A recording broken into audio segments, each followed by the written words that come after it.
this human being, they, the same will come out a video.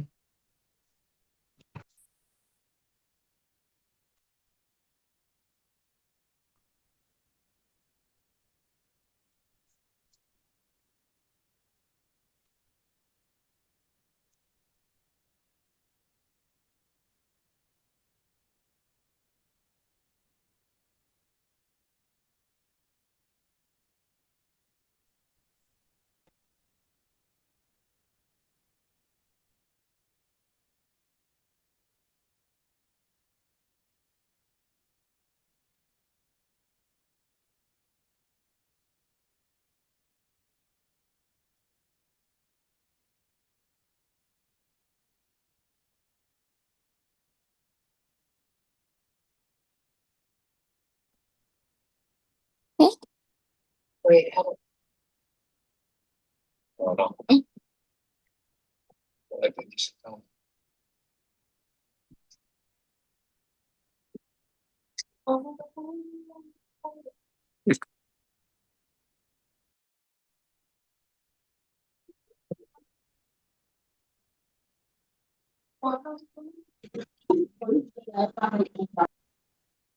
Hey.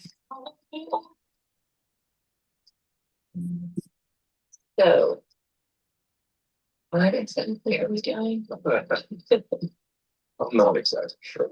But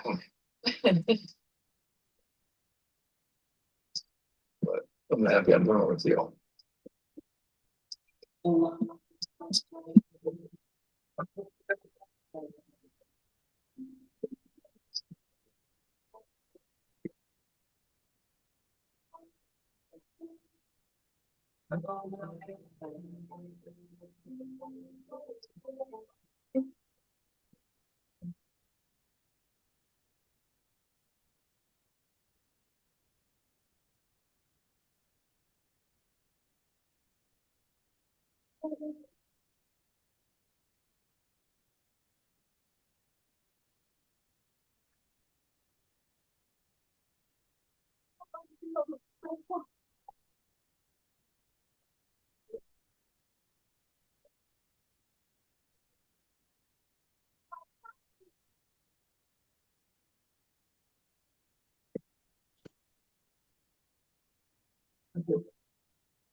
Good evening, everybody. Can anybody hear me?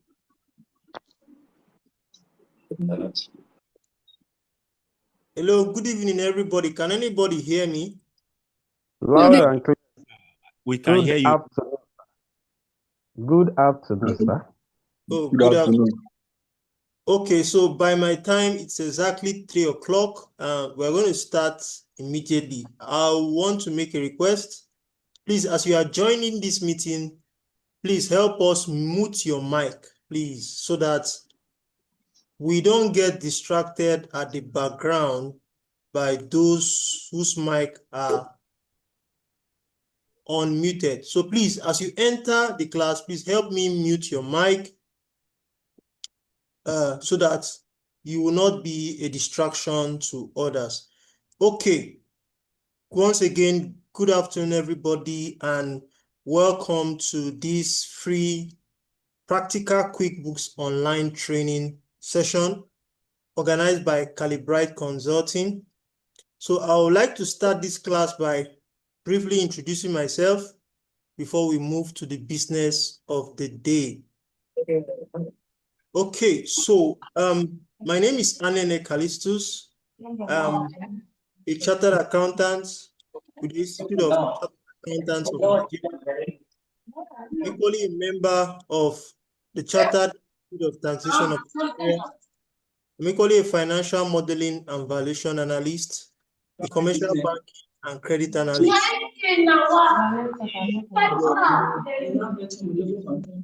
Thank you very much. Mr. Usman, can you help us mute your mic? Usman, please, can you help us mute your mic? Okay. You should come over here and Rebecca, Onoja Rebecca, please, can you help me mute your mic? Thank you. So that's that about introducing myself. So we're going to start, and I'd like to spell out the mode of operation for this our training. It's going to be a 3-hour class as specified. So we're going to have a 10-12 minutes break at the first half of the training time. At that time, I'll give room for questions and answers. Then equally at the end of the training, there will be room for questions and answers as well. Okay, so straight to the business of the day. I would like to start by giving us an overview of QuickBooks Online. What is QuickBooks Online? So QuickBooks Online is a cloud-based accounting software that is developed and marketed by Intuit. It helps small and medium-sized businesses manage their finances from any device with internet access. Unlike the desktop version, everything runs in the cloud, meaning your financial data is stored online. So what is this saying? So it's simple, put simply, it's an accounting software. Helps you manage your finances. And your devices connected to the internet. So it's help you manage your finance. It's a cloud-based software, like I said. So your financial data is being stored in the cloud and automatically backed up. So that's basically what an accounting software. Now, let's move to the benefits. Why is QuickBooks Online beneficial? Now, I said before that it's an accounting software that is hosted on the cloud and backs up your financial data. Now, it has some benefits I would like to spell out. One, accessibility.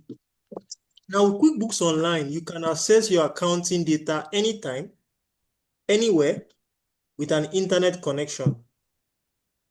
That's first. Secondly, it has an automation feature. And what do I mean by automation feature? It can send, for instance, recurring invoices. It can do what we call bank feeds. Now, bank feed is simply when your bank account is connected to the software, it automatically feeds the software with transactions that happens in your bank. That's the meaning of bank feeds. Now, it has automated reports that reduces manual work. Then in terms of scalability, suitable for freelancers, startup businesses, and businesses that are growing. Growing businesses are also well suited for QuickBooks Online. In terms of integration, QuickBooks Online can be integrated with other business apps, applications, payment processors, inventory tools, payroll systems, and CRM platform. This is just to mention a few of the benefits of QuickBooks Online. Now, let's look at QuickBooks Online versus QuickBooks Desktop. Now, QuickBooks is a company, right? An accounting software company owned by Intuit. So there are broadly two versions of QuickBooks. There's what we call the QuickBooks Online and the QuickBooks Desktop. Now, both are owned by QuickBooks. But I want to spell out differences. I want us to do a comparison between QuickBooks Online and QuickBooks Desktop so that you'll be able to know when someone talks of QuickBooks Online and someone talks of QuickBooks Desktop, what are they saying? What is the person saying? Like I said in my intro, QuickBooks Online is basically a cloud-based software. Now, in terms of installation, it is a software that is hosted in the cloud. Put simply, it means that you can access it when you have an internet connection and you have created an account.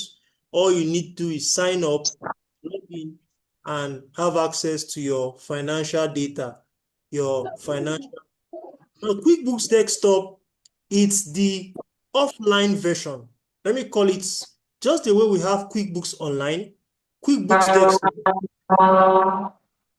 Please, if you join this class, please help us mute your mic, please. Okay, QuickBooks Desktop is the offline version of QuickBooks. That means it is the version of QuickBooks that you don't need to be connected to the internet to have access to it primarily. Now, what do I mean by that? It can be installed on your system and you use the software. The same way you can install Microsoft Excel on a laptop or in a personal computer and you start using it. It's the same way you can install QuickBooks Desktop on your laptop and you have access to it. Please, am I audible enough? Can you drop a note for me in the chat box if you can hear me loud and clear?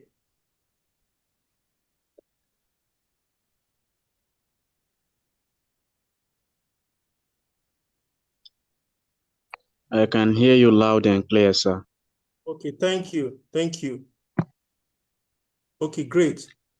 So I was saying that we're looking at comparison between QuickBooks Online and QuickBooks Desktop.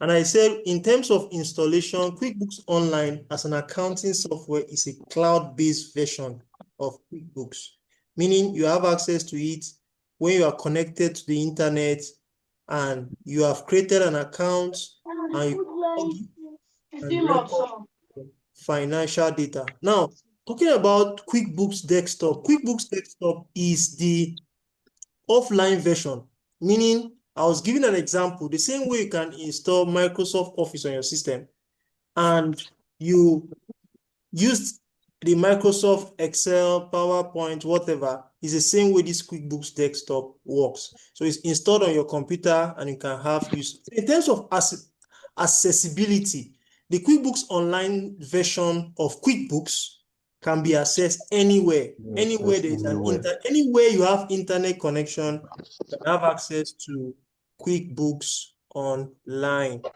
Now, in terms of QuickBooks Desktop, it can be accessible in two ways, on a local machine or on a network. Now, let me explain. I have a laptop and I buy the QuickBooks Desktop software. Now, the software can come in the form of a CD. It can come in form of a setup file. I'll get that setup file, install it on my laptop, and start using. That's you installing on a standalone or a local machine. Now, there is what we call a network installation of QuickBooks Desktop. What does that mean? Now, a network is simply a system of computers connected to a server.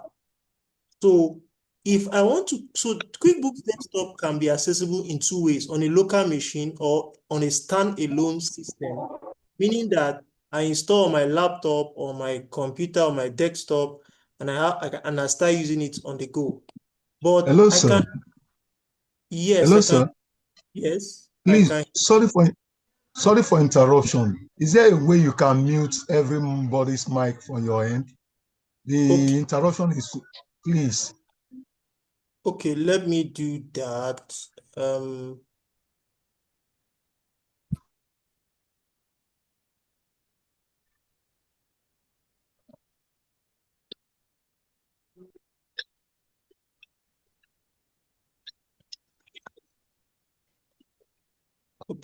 Okay, so let me see.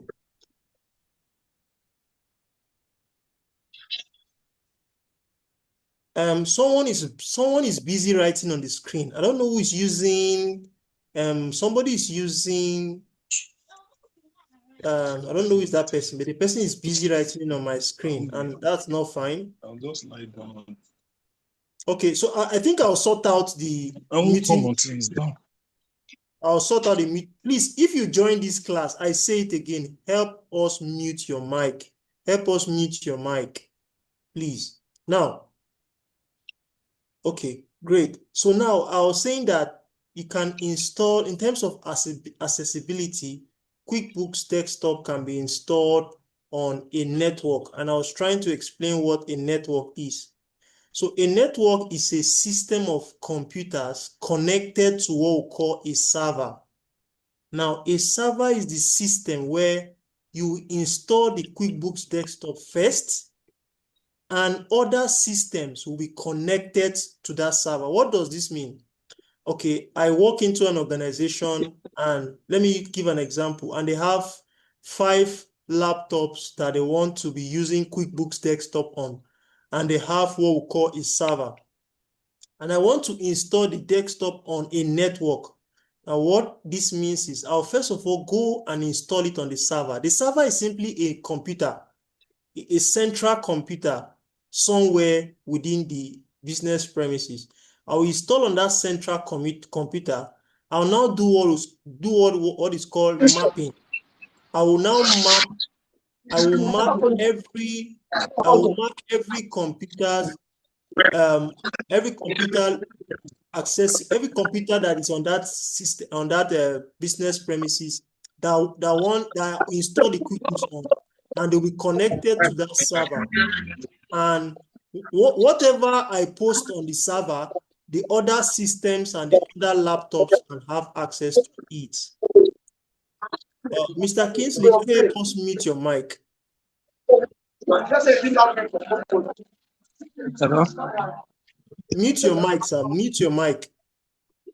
Okay, my mic. Okay, let me plug this up. Okay.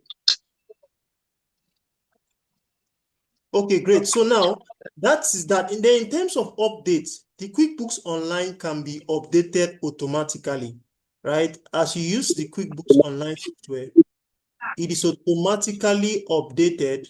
While for the QuickBooks Desktop, you need to do manual updates to be able to have updated features on the QuickBooks Desktop software.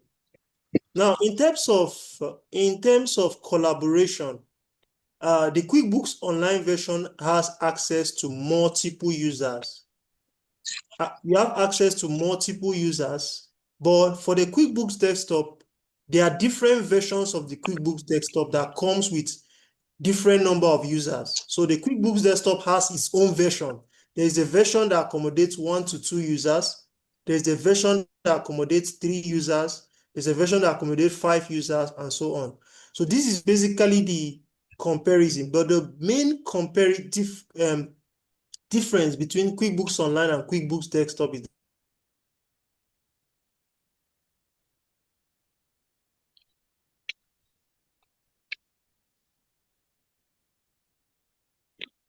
the online version is cloud-based. It's installed on the computer. Let's move on to look at how you can sign up on QuickBooks Online. How do we sign up on QuickBooks Online? So I'm going to switch to my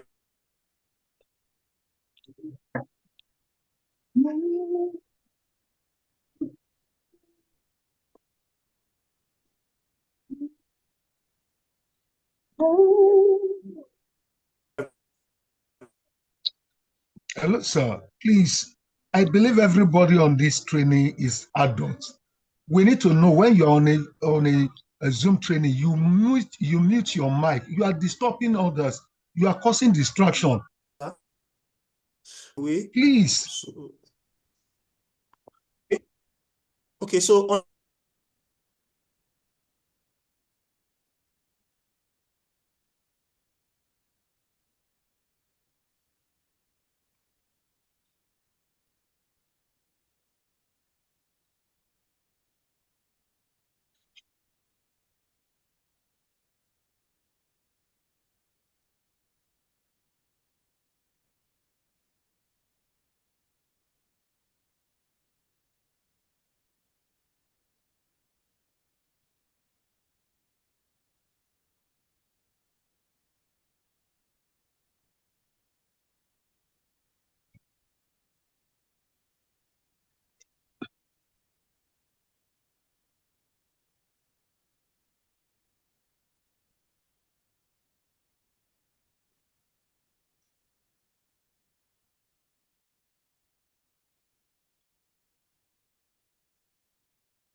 Please, can we all hear me?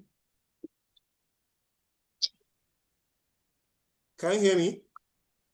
Yeah, you're loud. Yes. Now, yeah, we lost you for a while, Okay, now I'm but going to be now, Yes, sir. I'm going to be muting everybody, and I'm the only one permitted to speak until it's time for question and answers, please. Please, as you are joining the class, you should be mature enough to unmute your mic so that I don't distract others. Thank you. So I want to look at how to sign up on QuickBooks Online. And under this section, we'll be looking at two things: the different subscription plans and how you can register for QuickBooks. So let me share my browser. So on my browser, I'm going to walk us through how to sign up. Now, QuickBooks is a US-based company. So if you want to sign up for QuickBooks Online outside of the US, you will not use the same link for signing up that someone in the US uses and someone outside of US uses. Now, let me explain this practical. You want to sign up for the software. You want to go to the company's website to subscribe for the software. Now, on your browser, you type www.quickbooks.com, quickbooks.com, quickbooks.com/global. Now, why global? Global is for someone who wants to subscribe for the software outside of the US. So you type /global and hit the enter button. So it's going to take me to QuickBooks page where I can subscribe for the software. So let me give it some minutes to load while it's for me to load so before I can subscribe for the software. See. Okay, so let me do this again. QuickBooks. Okay, so QuickBooks Online /global/pricing, right? So this is it. QuickBooks, www.quickbooks.intuit.com/global/pricing. So this is the link you go if you want to sign up for QuickBooks outside of the US. So I take it again. https://quickbooks.intuit.com/global/pricing. So hit your enter. So it has brought me to the QuickBooks page. So this is the page I'll be using to sign up. Now, at different times of the year, they normally do what we call promo, right? So I'll walk us through the different subscription plans for the software. Now, you can see here that they are doing a 90% discount on any plan you choose. Now, let us look at the different subscription plans. Now, these are the different subscription plans here. Now, subscription plans are the different subscription you can go for based on what you want to be paying monthly and the required features you want the software to have. So there are basically 4 plans here. We have the simple start plan, the essential plan, the plus plan, and the advanced plan. Now I'll walk us through the different, what makes each plan different from the other, right? Because each plan has different price that you pay on a monthly or a yearly basis. So let's start with the simple start plan, and I'll walk us through what makes. So the simple start plan currently goes for 2,910 naira per month. Now, this is because of the promo. You'll be paying 2,910 naira per month, and it is normally charged on an annual basis. So you do your calculation to know what you're going to pay for 1 year. Now, what are the features that makes this?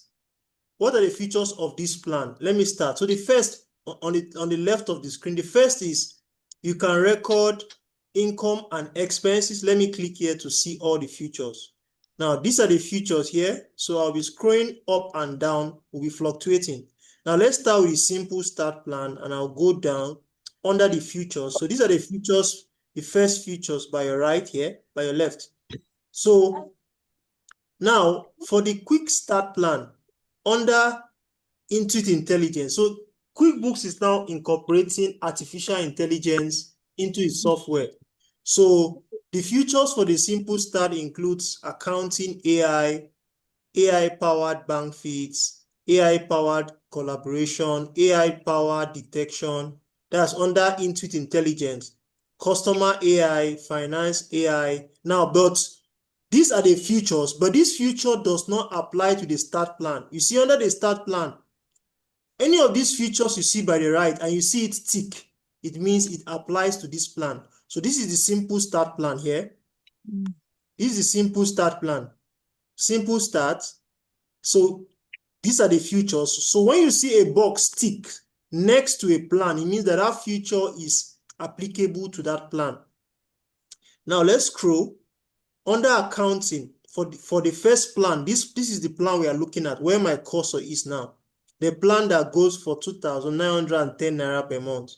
Under income and expense, you can record income and expense. You can automate your bookkeeping. You can have automated bank feeds. Now, the simple plan does not accommodate multi-currency. Now, what does this mean?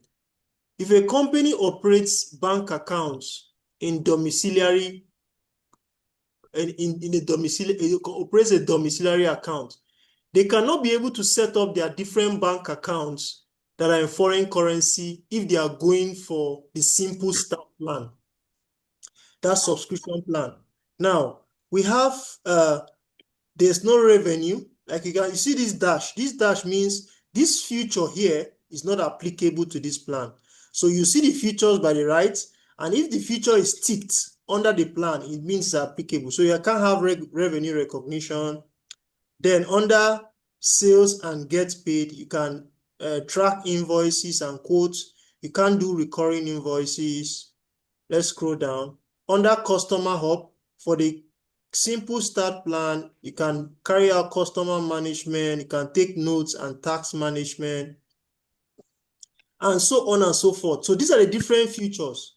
Right, let's go to the next one, the essential plan.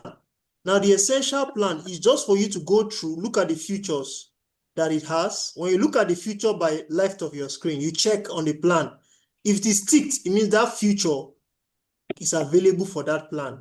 So we'll scroll down, but what are the main difference here for the different plans and which one is the best? You can see the best value showing you the plus plan. Now, the major difference in terms of that across all users is this. For the simple start plan, it's only for one user. You can see the word one user. What this means is if you are going for this plan, it's only one person that can have access to the software. A user is simply someone that has a username and a password. One user plus your accountant. This is for the simple start plan. Now, for the essential plan, it accommodates 3 users plus your accountant, meaning that a total of 4 users can utilize the software. Now, the best value is the plus plan. Now, this one is for 5 users plus the accountant. Now, let's look at the features of the plus plan. Now, the plus plan, if you scroll down to compare the features, you will see the plus plan has AI, all the AI intelligence tools. You can see that it is ticked. If you scroll down, that's the third column. Now, this one we are looking at that goes for 6,374 Naira per month. Now, if you scroll down, you will see that almost all the features are ticked for the the plus plan. Now, the highest of them all is the advanced plan. Now, the advanced plan goes for 12,334 Naira per month. Now this is the plan that has all the features. Now this plan is available for up to 25 users plus what? 25 users plus your accountant. Oh, I can hear myself. Let me. Okay, someone is asking me if I can repeat.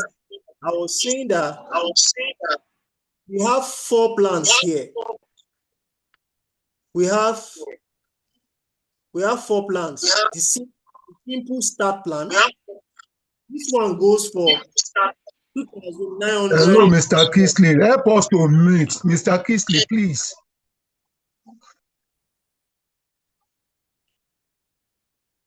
Mr. Cleese, please mute your mic.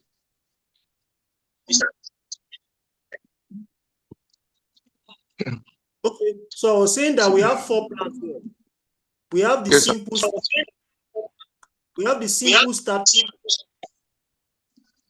Now this plan goes for 2,900 naira per month. Now the essential plan goes for 4,290 naira per month. It's for 3 users. The plus plan goes for 6,374 naira per month. Now the advanced plan goes for 12,000. Now you can once you Please, we are not hearing you. Mr. Kingsley is causing distraction. I don't know. This Mr. Kisley of the thing is called, you can opt him out now.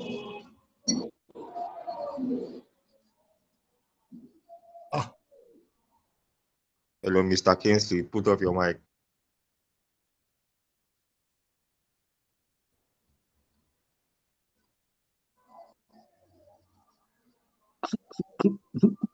Let me sort that out.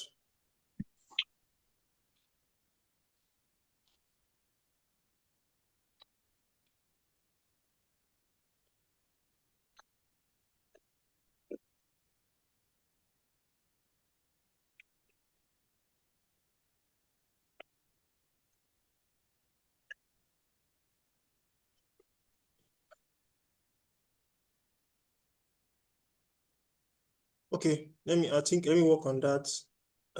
Okay, so let me please. So I was saying that. Sure.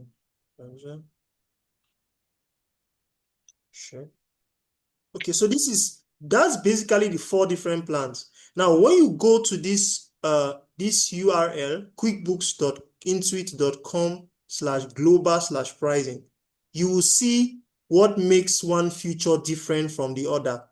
You see the features by your left, where you have compare all features.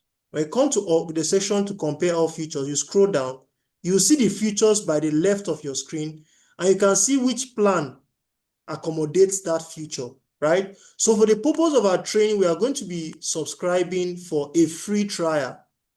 Now, every plan accommodates a free trial, and the free trial gives you room to use the software for a period of 30 days. A period of 30 days, right? So if I want to, we're going to be subscribing for the free trial for the plus plan. Now, to do that, let me uncheck. I'll uncheck this button that says buy now and save and free trial. Now, I want to subscribe for the free trial for 30 days. So I need to toggle on this button. If I scroll down under the plus plan, I'll click on trial, right? Now, it will ask me for basic information for me to subscribe to that plan. It will ask me basic information like my first name, the email address, and my phone number. So it is now asking me for, I say, let's get you in. First in my email address. I'm going to be using one of my emails for the purpose of this training, right? So let me.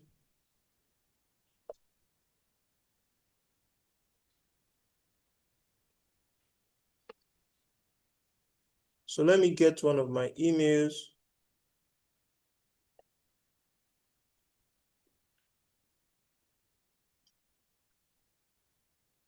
Okay.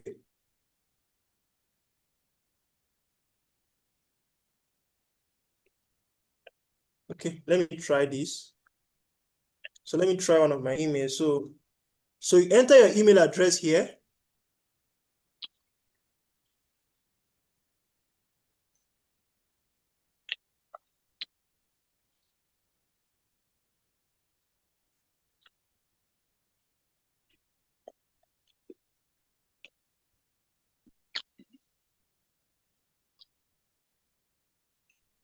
Right, so your first name, you enter your first name. So let me enter my first name. Okay. Scroll down. Last name. Then a password. Now the password must be 8 or more characters, and it must have an uppercase and a lowercase letter, a number, and a symbol. So I'm going to create a password.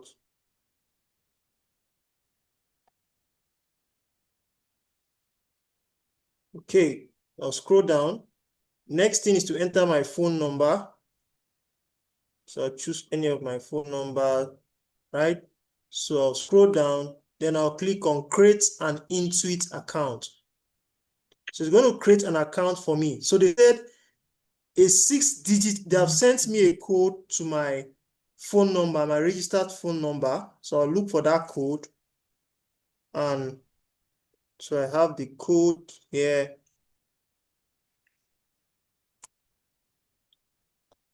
So once you enter the code, you scroll and you click on continue.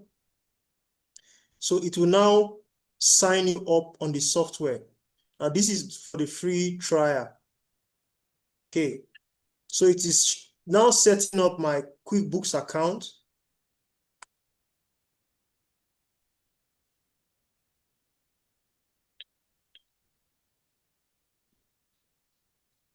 So while it is setting up, okay, while it is setting up, so I'm going to be sharing the Excel file that we are going to be using to practice on this software, right? So we are going to be setting up a company called Bright Star Electronics Limited. We're going to be setting up that company on the software, and we are going to be posting transactions and perform other tasks on the software. So it now says, welcome, get set up fast with AI and expert guidance. So I'll just click, let's get started. Now, you're going to ask me the first thing, select your language. So English is selected by default, so I'm going to leave it that way. Click on next. Now, for starters, what is your business code? With this, we'll make sure your legal business name shows up in the right place. So I have an Excel file, which I'll share so that I can equally practice. So the name of the company we'll be setting up is called Bright Star Electronics. So enter the company name here. This is where you enter your company name. Bright Star Electronics. Okay, Electronics Limited.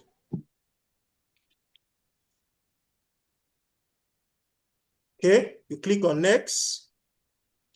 Now you say, tell us more about Bright Star Electronics Limited. So the first thing is they want you to choose an industry. What industry does your company fall? You see different industry category.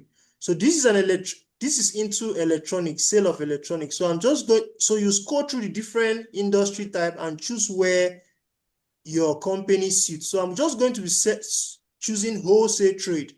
We have transport and logistics, technology. There are a whole lot of different industry categories here.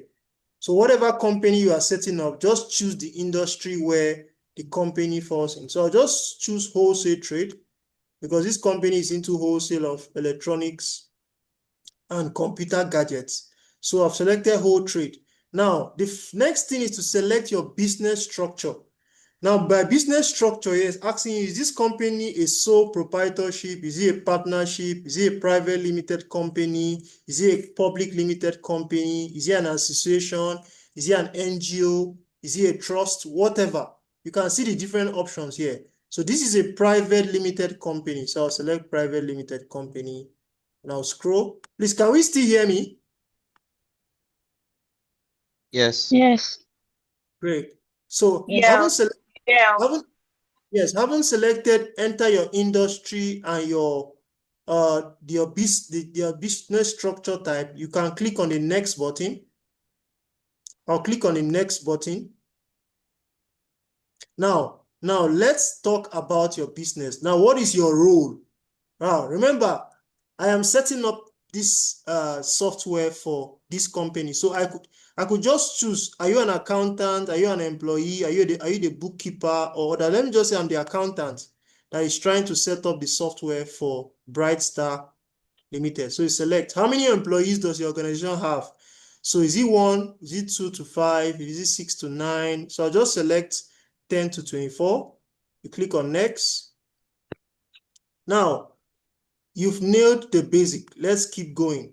Now they want to do other things like link a bank or a credit card, personalize your invoice. Now we can do these other things later. So I'll skip this for now, or let me see if I can't skip. Let me say, okay, let me set up personalize your invoices to make, let me say, do this first. Right? So they want to help me customize my invoice such that whenever I raise an invoice on the software, it's going to carry my company logo and some company address and all. But we can always do this later. So I'm going to click on skip for now. Right? Now, let's link a bank account to get you organized. We can always do this later. So I'll skip this for now. Now, snap and save receipt from anywhere. You can skip this for now. Let's continue. Now, what do you want QuickBooks to do for you? Now, it's spelling out the different things QuickBooks can do for you. QuickBooks can send and track invoices, can track your receipt and expenses, can manage your inventory, can help you track sales, can help you track your bills, can help you track your value-added tax. So I'm just going to select all the feature. I want to make all the feature. Oh dear. Okay. Now, now getting ready for you. So it is setting up the company on the background. So I'll click on let's go. So it's going to set up our company based on the information we have fed the sign up process with. And once it's done setting up, it will take us to the dashboard of the software. And from then, we are going to see how to do some basic setup before we proceed to start posting transaction, keeping records. And meanwhile, we'll give it some time to set up. It's doing the onboarding on the back end. Once it's done, it will launch us to our dashboard. So let's give it some time to complete.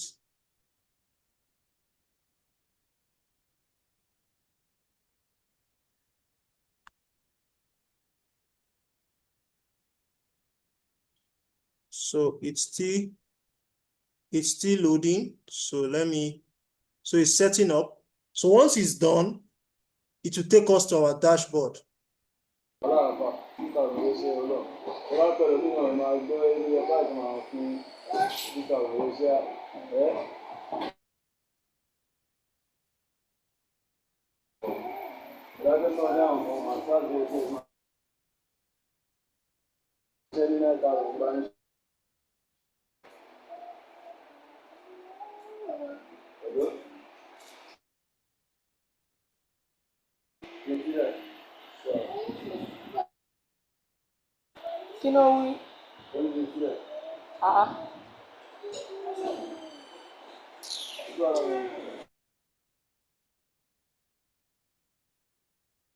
Okay, so I've muted everybody now. Can we see our dashboard now? Can we see our dashboard? Yes, we can see. Yes. Yeah. Okay, Yeah. Yes, sir. We can see.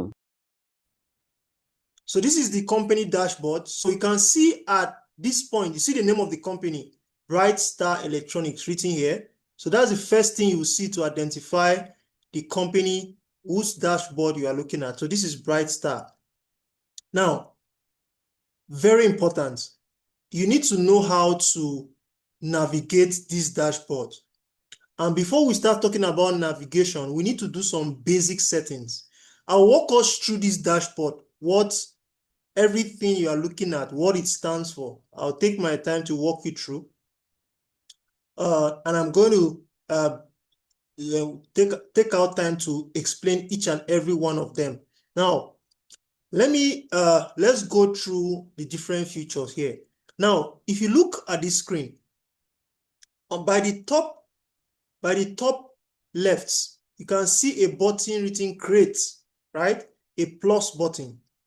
Now, if I take my cursor over to that button, it will pop up it will display a window that has 4 columns with 4 titles, right? So this is what I'm saying. If you take your cursor over to this button written create, the plus sign, you can see it is displaying something here. And that thing is displaying a window that has 4 columns: customer, supplier, team, and others.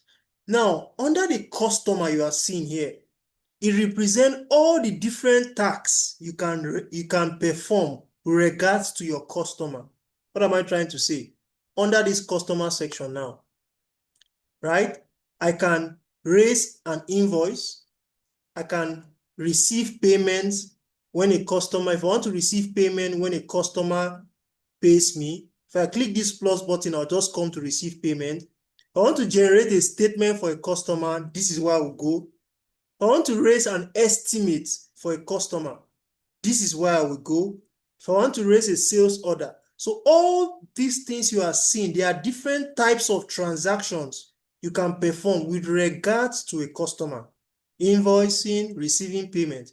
Now, under the supplier section, these are the different kinds of things or forms or documents you can raise with regards to a supplier, like an expense form. You want to pay a supplier, let's say someone supplies fuel or diesel, you click this expense form, it will show you how to raise an expense form. You want to raise a check, you want to raise a bill, you want to make payment of a bill. I'll explain all these terminologies as we proceed in the training. To raise a purchase order, an item, a supplier credit, and so on. Now, under the team section, you can set up what we call a single time activity. You can generate weekly sheets. Now, under others, you can perform a bank deposit. You can do transfer from one bank to another. You can raise a journal entry. You can do inventory quantity adjustment. You can add product and services. Now that's for this first button called create. Now we have on that button a bookmark button. What the bookmark button is just like, is another way of making a particular page favorite. So that's just basically what this. Now the home tab is the tab that we are currently seeing. It's our dashboard. You can see that it is, the symbol is highlighted in gray. It means this is the dash. This is the board, the dashboard we are currently viewing. Now we have the feed. This feed is where your bank account supplies the software with transactions that are happening in your bank when you link them together. That is the meaning of this feed. The feed simply means if you have your bank account connected to this software, as you are making payments, as transactions are happening in that bank account, they are feeding this software with payments, with debits and credits. And what you now have to do next is to categorize them. That's the meaning of bank feeds. Now, the next feature under this side, so what we are looking at, where my cursor is the different menu. Now, we are looking this. So if you want to generate reports, if you come to this feature called reports, you can generate different kinds of reports: standard reports, custom reports, management report. We'll look at these various kinds of reports. when we are posting transactions, we'll look at the different kinds of reports we can generate. Now, lastly, on this menu part is the apps section, where you can integrate different apps. All right, see the apps here, under accounting. You see now, okay, apps here is referring to the different sections of the software. Now, what are the different sections? We have the accounting section. In this accounting section, you can record your bank transaction, you can integrate bank transaction, you can perform bank reconciliation, you can set up rules, you can set up your charts of accounts, you can perform recurring transactions. So if I come to all apps, then I choose accounting, I'll see the different things I can do under accounting. Now, under expense and bills, I can record an expense transaction, I can set up my suppliers, I can raise bills. Now, if I go to sales and get paid, I can have an overview of the sales that have been recorded for a particular accounting period. I can look at sales transactions. I can look at invoices and equally create invoices on this section. I can create sales orders and equally view sales order. I can view all the products and services that this company is into and how I can equally add if I come to this section. Now, under the customer hub section, you can have an overview of your customers, your leads, estimates you have raised, proposals, customer contracts, and so on and so forth. Now, under the team section, you can set up your employees. Now, let me say that QuickBooks Online is not a payroll management system. It has, on its own, you can only keep record of your employee details. However, if you want to integrate a payroll, QuickBooks payroll, it's a separate subscription for that. But the different plans that are independent of the payroll system. So this employee here is you. Basically, if you want to keep basic information of your employee, their first name, their last name, the date they were employed, their date of birth, their position, that if you come to apps and you go to teams, you see that under projects, you can set up different projects. Now, projects here refers to a platform where you can track income and expenditure from different departments or different activities in your business. You want to be able to track income and expenditure for different departments, different activities, different product line. You set them up as projects. Now, the inventory feature here helps you to first have an overview of your inventory for the different products you sell. Product A, what quantity do you have in hand? And you can equally set up your inventory here, view purchase orders, look at receipts, and raise sales order. Now, under the tax section, you can set up your taxes, and under the marketing section, you can carry out certain marketing activities. Now, that's that about this side of the dashboard. So I've talked about the create button, the home button, which is the interface you are looking at currently, the reports, and the all app section. Now, let us look at, so this is the name of your company. Now, let's go back to our home tab. So still on the home tab, you will see where it is written accounting, expenses and pay bills, sales and get paid. So this is another way of you viewing all your apps here. So these are the different apps that does different function within the software. This is another way of viewing them. So if I come to if I click on this accounting button, for instance, right, it will show me, let me scroll down.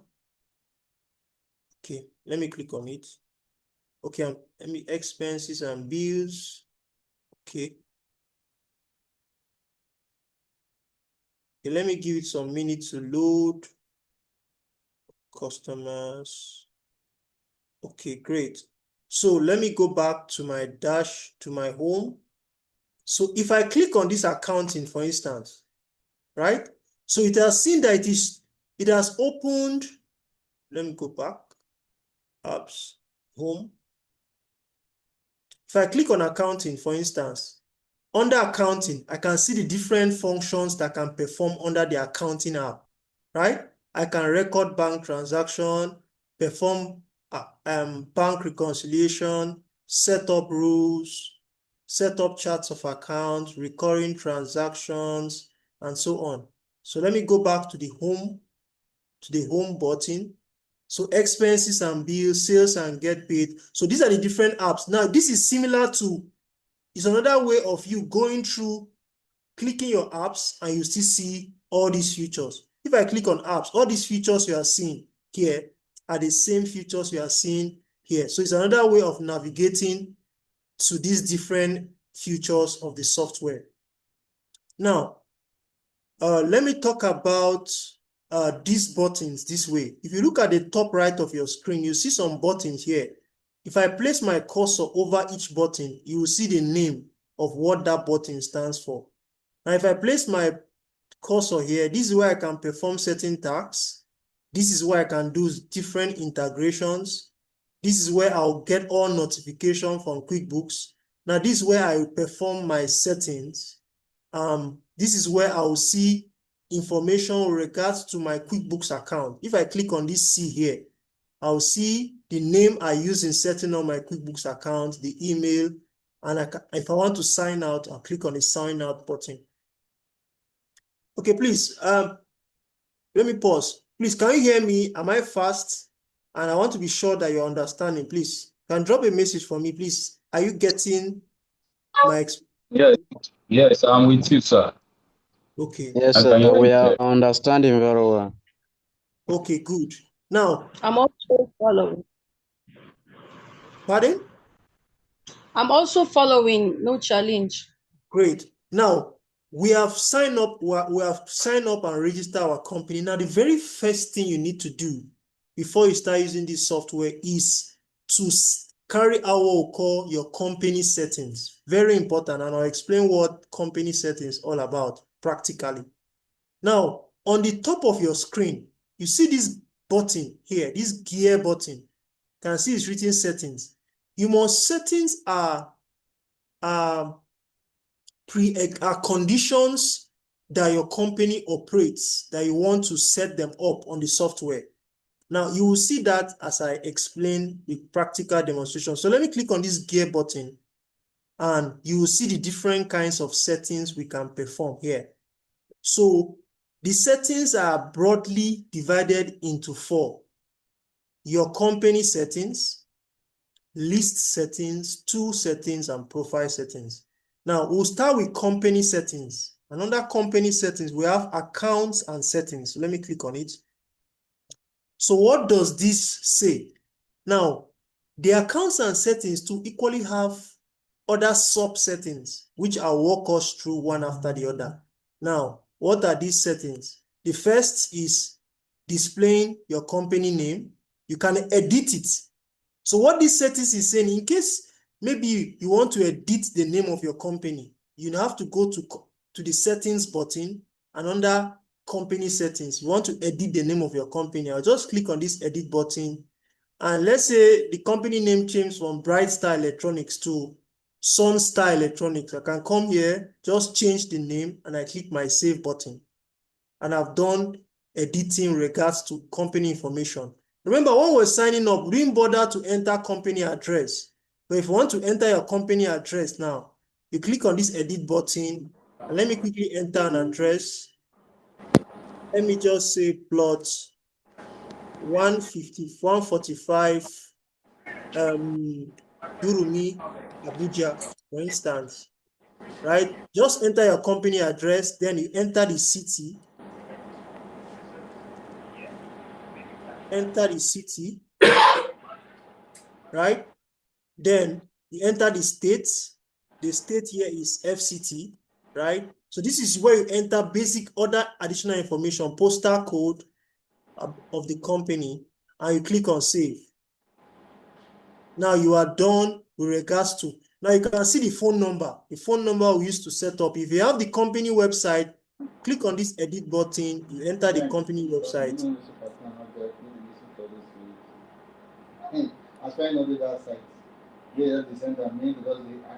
Okay, and you click on save. Now, this is just company settings, industry. Now we'll come to the section for legal information. What is the legal business name? Bright Star Electronics. If you want to edit it, simply click on this edit button, you edit. TIN, tax identification number. You want to store your, you want to store, let me mute this person.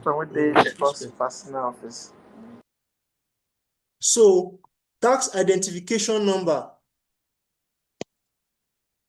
Tax identification number. You want to enter the tax identification number here. You simply edit, click on this edit button, and you enter your TIN. I cannot enter any arbitrary number here because this is an AI intelligence software. My TIN must be the correct TIN number of this company. This is just a demo company. It doesn't have a TIN. So if I put any number and I try to click on save, it will tell me that that TIN number does not exist. So it is AI, it is intelligent and sensitive because it recognizes where you are signing up from. And if you enter any company name and you enter the TIN number and that TIN number does not exist in Nigeria here, it's not going to save. So I'm just going to keep this part blank for now. I'll scroll down, I'll click on cancel. Now, customer contact information. What is a customer email? Now, this email represents the email. I think I need to edit this. I didn't enter this email very well. I think this email is the email you use to sign up and which QuickBooks can be sending updates and information about your account to, right? So that's what that email stands for, the email you use in signing up, the customer address and all. Now I'm done with company settings. Let me go back to the settings icon and I come to accounts and settings. Now I'm just done. Now this is settings. Remember we are under accounts and settings. I am just done with company settings. I'll go to usage. Under usage, it is telling me the limits of my charts of account. I'll explain what charts of account is in the subsequent, now next, as we progress. So it's telling me that my charts of account can be, the limit for my chart of account can be 250. Currently, I have 64. It means I can add more to my charts of account. Now, it's now telling me number of users that I have and how many I've made use of. So the plan we went for accommodates 5 users. So far, when I was signing up, I signed up with a particular name and an email. It means I've exhausted the first user. So I have 1 user out of 5, meaning I still have 4 to utilize. Now, that's that about the usage. Scroll down. That's basically that about the usage. You can always upgrade from this usage section. You want to upgrade to a higher plan. If you click here, we'll take you to upgrade. Now, on the right side, let's go to the accounting settings now. Now, accounting settings is one of the most important settings for your software. Now, let me click. Use control. You see, let me just click save on this. Let me see.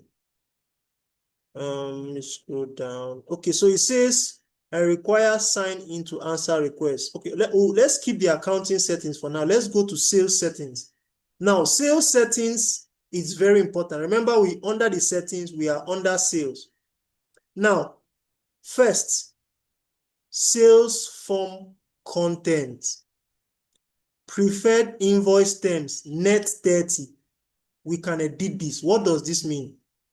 When you raise an invoice, what is an invoice? An invoice is a document that you send to a customer indicating the products, their quantities that a customer wants to buy from you. Now, invoice terms is referred to the terms of payment which a customer has to abide with when buying your product. So if you see the word net 30, it means that if I issue an invoice today, it means the customer has within 30 days from the day that invoice was issued to settle his or her debt, to pay the full amount of that invoice. So if you want every invoice to be net 30, it means whenever you raise an invoice, that customer is expected to pay the full amount to settle his obligation within 30 days. If you want it to be net 45, see what I did? I click on that pencil icon. Let me click on done. I click on, let me go back, settings, under company settings, accounts and settings, and we are under this section, we are under sales. So I'm saying that these preferred invoice terms, you see this pencil icon. This is where I'll click if I want to edit my preferred invoice terms. So let's say we want it to be net 60, for instance. It means whenever we raise an invoice, every customer has 30 days to settle the amount on that invoice. Preferred delivery method, we have print later. So what is it saying? When you raise an invoice, how do you want that invoice to be delivered? Do you want it printed and sent to the customer? Do you want to send an electronic copy? So let me click on, do you want to print and send it later? Do you want to send it later, the electronic copy, or none? Let's click on, let's just leave it at none for now. We can always change it. Now shipping. Now shipping is saying that, do you offer shipping services to your customer? You can see it is untoggled. We'll leave it the way it is. Now let's go to settings, list, and custom. Now custom transaction number. Every invoice, every quote is supposed to have a number. So we'll leave this button the way it is, so that whenever we raise an invoice or a sales receipt, they should have number. Service date. If you want to, if you are into a service, if this company is a service business and it wants that whenever they are raising a sales form, be it invoice, sales receipt, quotation, there should be a date. If the company is a service company, then we will have to uncheck this. We'll have to check this, but let's leave it the way it is. Now, discount. If this company grants discount, if you sell something to if this company that sells electronics, let's say it sells electronics to a particular customer, and the business has it as a business policy to grant discount to customers, you have to check this box. So let's check this box so that customers can enjoy discounts when we start recording transactions from the sale of products. Now, deposits. Now, this is saying add a deposit field. Now, when we raise an invoice, for instance, and we want to see a part in that invoice where we can record a particular portion that customer has paid out of the total bill. If I uncheck this box, it's going to show me in the invoice. Now, all these things we are ticking, we are going to see how it displays when we start recording transactions. So for the tag, I'll just leave this and I'll click on save. Now, great. Now let's go to invoice payments. Payment instruction. No custom payment instruction. Let me explain what payment instruction means with regards to invoice payment. Let's click on the pencil icon and see what it means. Now, when you raise an electronic invoice, right? And if you look at a typical invoice, at the bottom of the invoice, you normally see some notes like, thank you for doing business with us. All payments should be made to the following bank account. Now, this is where you enter that drafted message. So if I enter a message here like, thank you for patronizing us. Okay, please, our terms of payment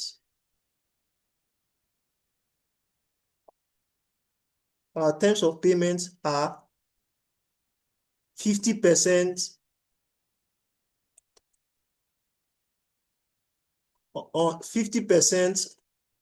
on delivery, and just a message that accompanies 60% thereafter. So just a message that you want to tag, you want to capture at the bottom of your invoice so that the customer sees a particular note that refers to your terms of transaction. Now click on save. Now, great, I'm done with that. Now, products and services. Let's go to the products and services section. Now, it says, the first one says, shows product and services column on sales form. Definitely, one that whenever we're raising any sales form, be it an invoice, be it a quotation, be it a sales receipt, we want to see a table showing the different products, their quantity, and so on. So that's why we have this place on. Now, show SKU. SKU simply means store keeping unit.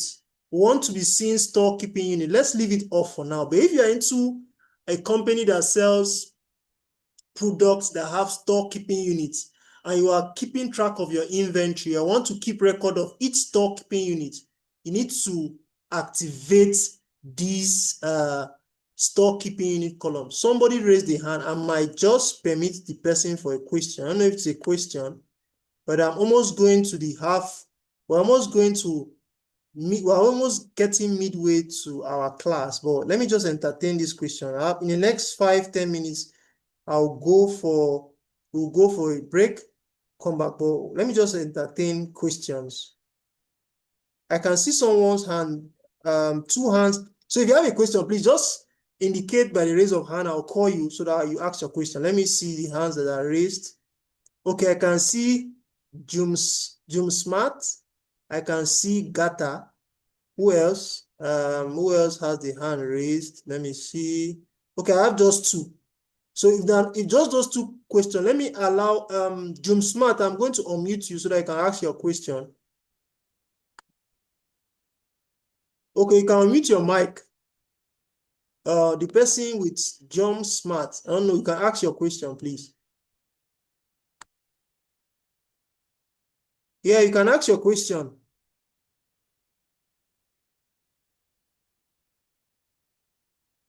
Are you there?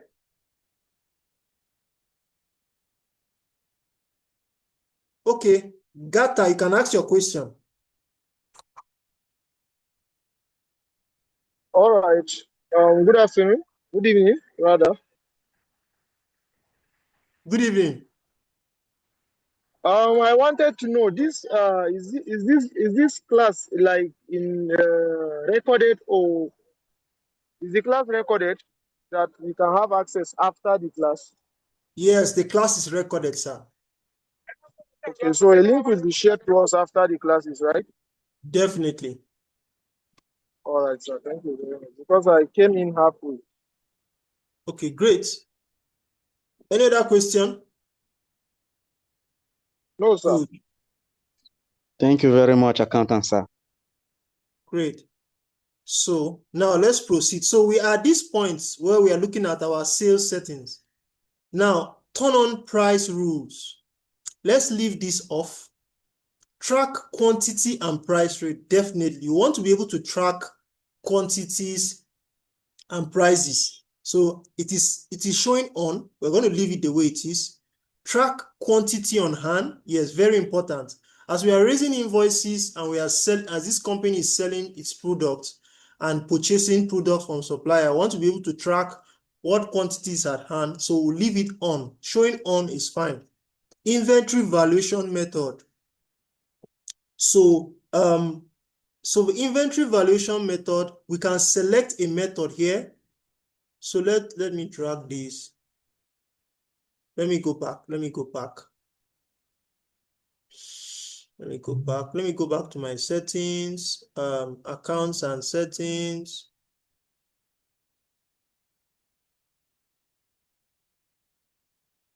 Okay, so we are under sales. If I scroll down, I'm under tracking. So inventory valuation method. So you can select your inventory valuation method. Which method do you want to use to ascertain the value of your inventory?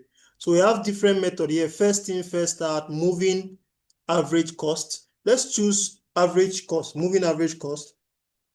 Now, track inventory for sales funnel. Let's leave this unchecked. Let's leave this the way it is. Inventory receiving method, bills and expense. Let's leave it the way it is. When we are done, click on save. Now, let's go to progress invoicing. Now, create multiple partial invoices from a single estimate. Now, when you are raising invoices, you might want that your customer pay you in piecemeal, right? When you're raising an estimate, you want customers to pay you in piecemeal, for instance. You can activate this button by turning it on, right? But I'll just leave it the way it is. Now, messages, default email message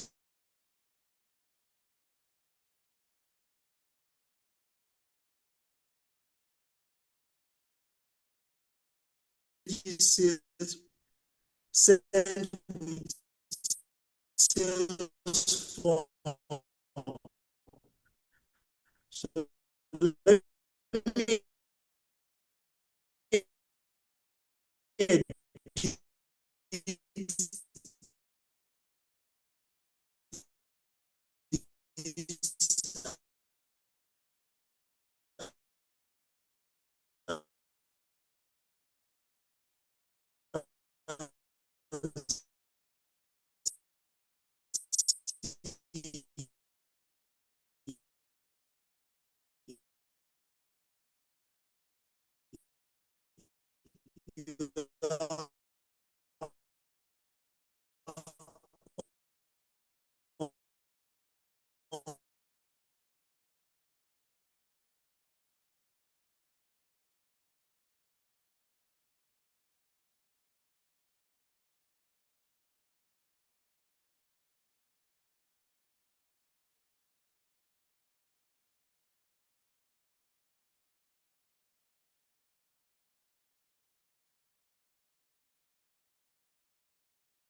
So now we're under the expense section.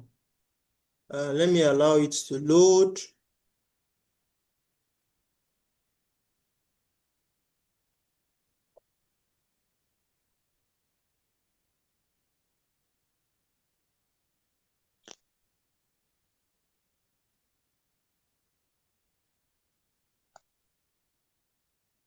So let's look at the different settings we have under the expense section. So we have bills and expense. It says show items table on expense and purchase form. Now, when you're trying to pay an expense and you're using an expense form or a purchase form, what this is saying is, do you want to see the different items or the products on that expense form? Allowing it on means yes, you want it to be like that. Show tax field on expense and purchase form on. Track expense and items by customers. Let's leave this off. Make expense and item billable. Leave this off. You want to turn it on, you can turn it on.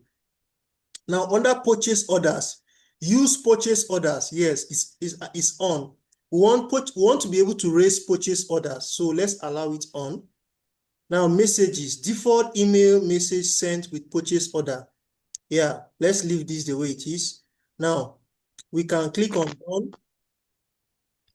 Now let's go back to our settings. Remember your settings under your company, go to accounts and settings. Then we'll now go to the next section under our settings. We'll go to time. Then we'll finish up with advanced settings.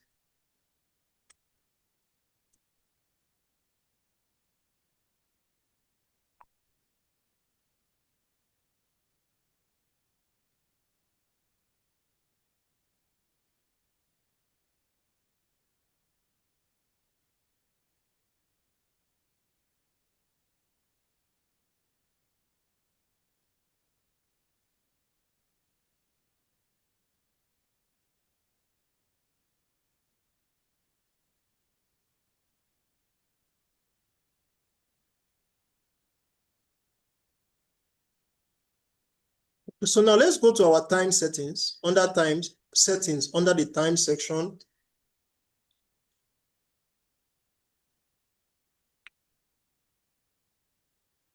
So the first thing is asking you, what is the first day of your work week? Normally, the first day of the week is Sunday. But if in your calendar, if your own business calendar, you regard Monday as the first day of the week, you just click on this pencil icon and select what you want as the first day of the week. So I'll allow it as Sunday. Timesheet, show service field, allow time to be billable. These are not really important. I'll just allow them on. Now let's go to the advanced section under settings here, the advanced section. Now under the advanced section, very important, what is your accounting method? It is by default, it's showing accrual.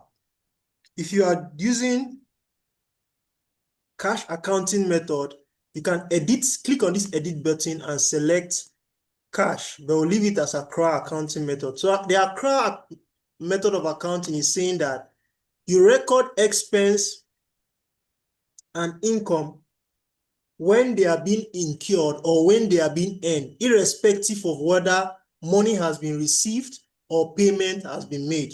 Let me explain it again. The accrual method of accounting is saying that this company will be keeping its accounting record on the fact in the following way. When expenses are being incurred or when revenue is being earned, whether the money has been received or not, you will record that revenue and you will record that you have incurred that expense. But the cash method of accounting is saying is you only record revenue or expenses when cash has been paid or the money has been received. So we'll allow it as a accrual method. Then communication with Intuit, leave it the way it is. Your accounting, what is the first month of your financial year? This area is very important.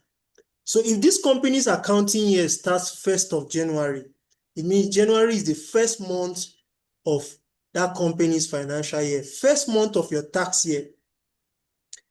If January is still the first month of your tax year, so we allow it as same as your financial year. Accounting method, accrual, you close off the books. So you want to close off the books by the end of the year, such that this company's accounting year is January to December. I'm going to share the workbook we'll be using for practicing. I'll share it on the screen. I'll equally drop it on the group. But close the accounting book, close the books off means that if the financial year is January to December, you cannot record transaction above that, beyond that period. It has to be within that period. So it will only keep track within that company type. Tax form, if you want to edit your tax form, you put that, but we'll leave that the way it is. Charts of accounts, enable account number. I'll explain what charts of account is. Now, let us enable account number. So I'm going to click on edit and I'll turn this on. Discount account. It now asks discount account. Do you want the account that will be tracking whenever you give discount to your customer? So I want that account to be tracked. So I'll leave it discount giving. And I want my chart of account to be showing me account number. So I'll check this box and I'll click on save. Now, so I have my account numbers enabled. I have discounts giving enabled. Categories. Do you want to track classes and locations? Now let me explain what classes and locations are.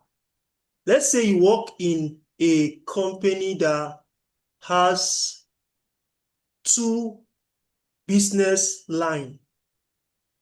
They are into selling of electronics, for instance, and they are into sale of education materials.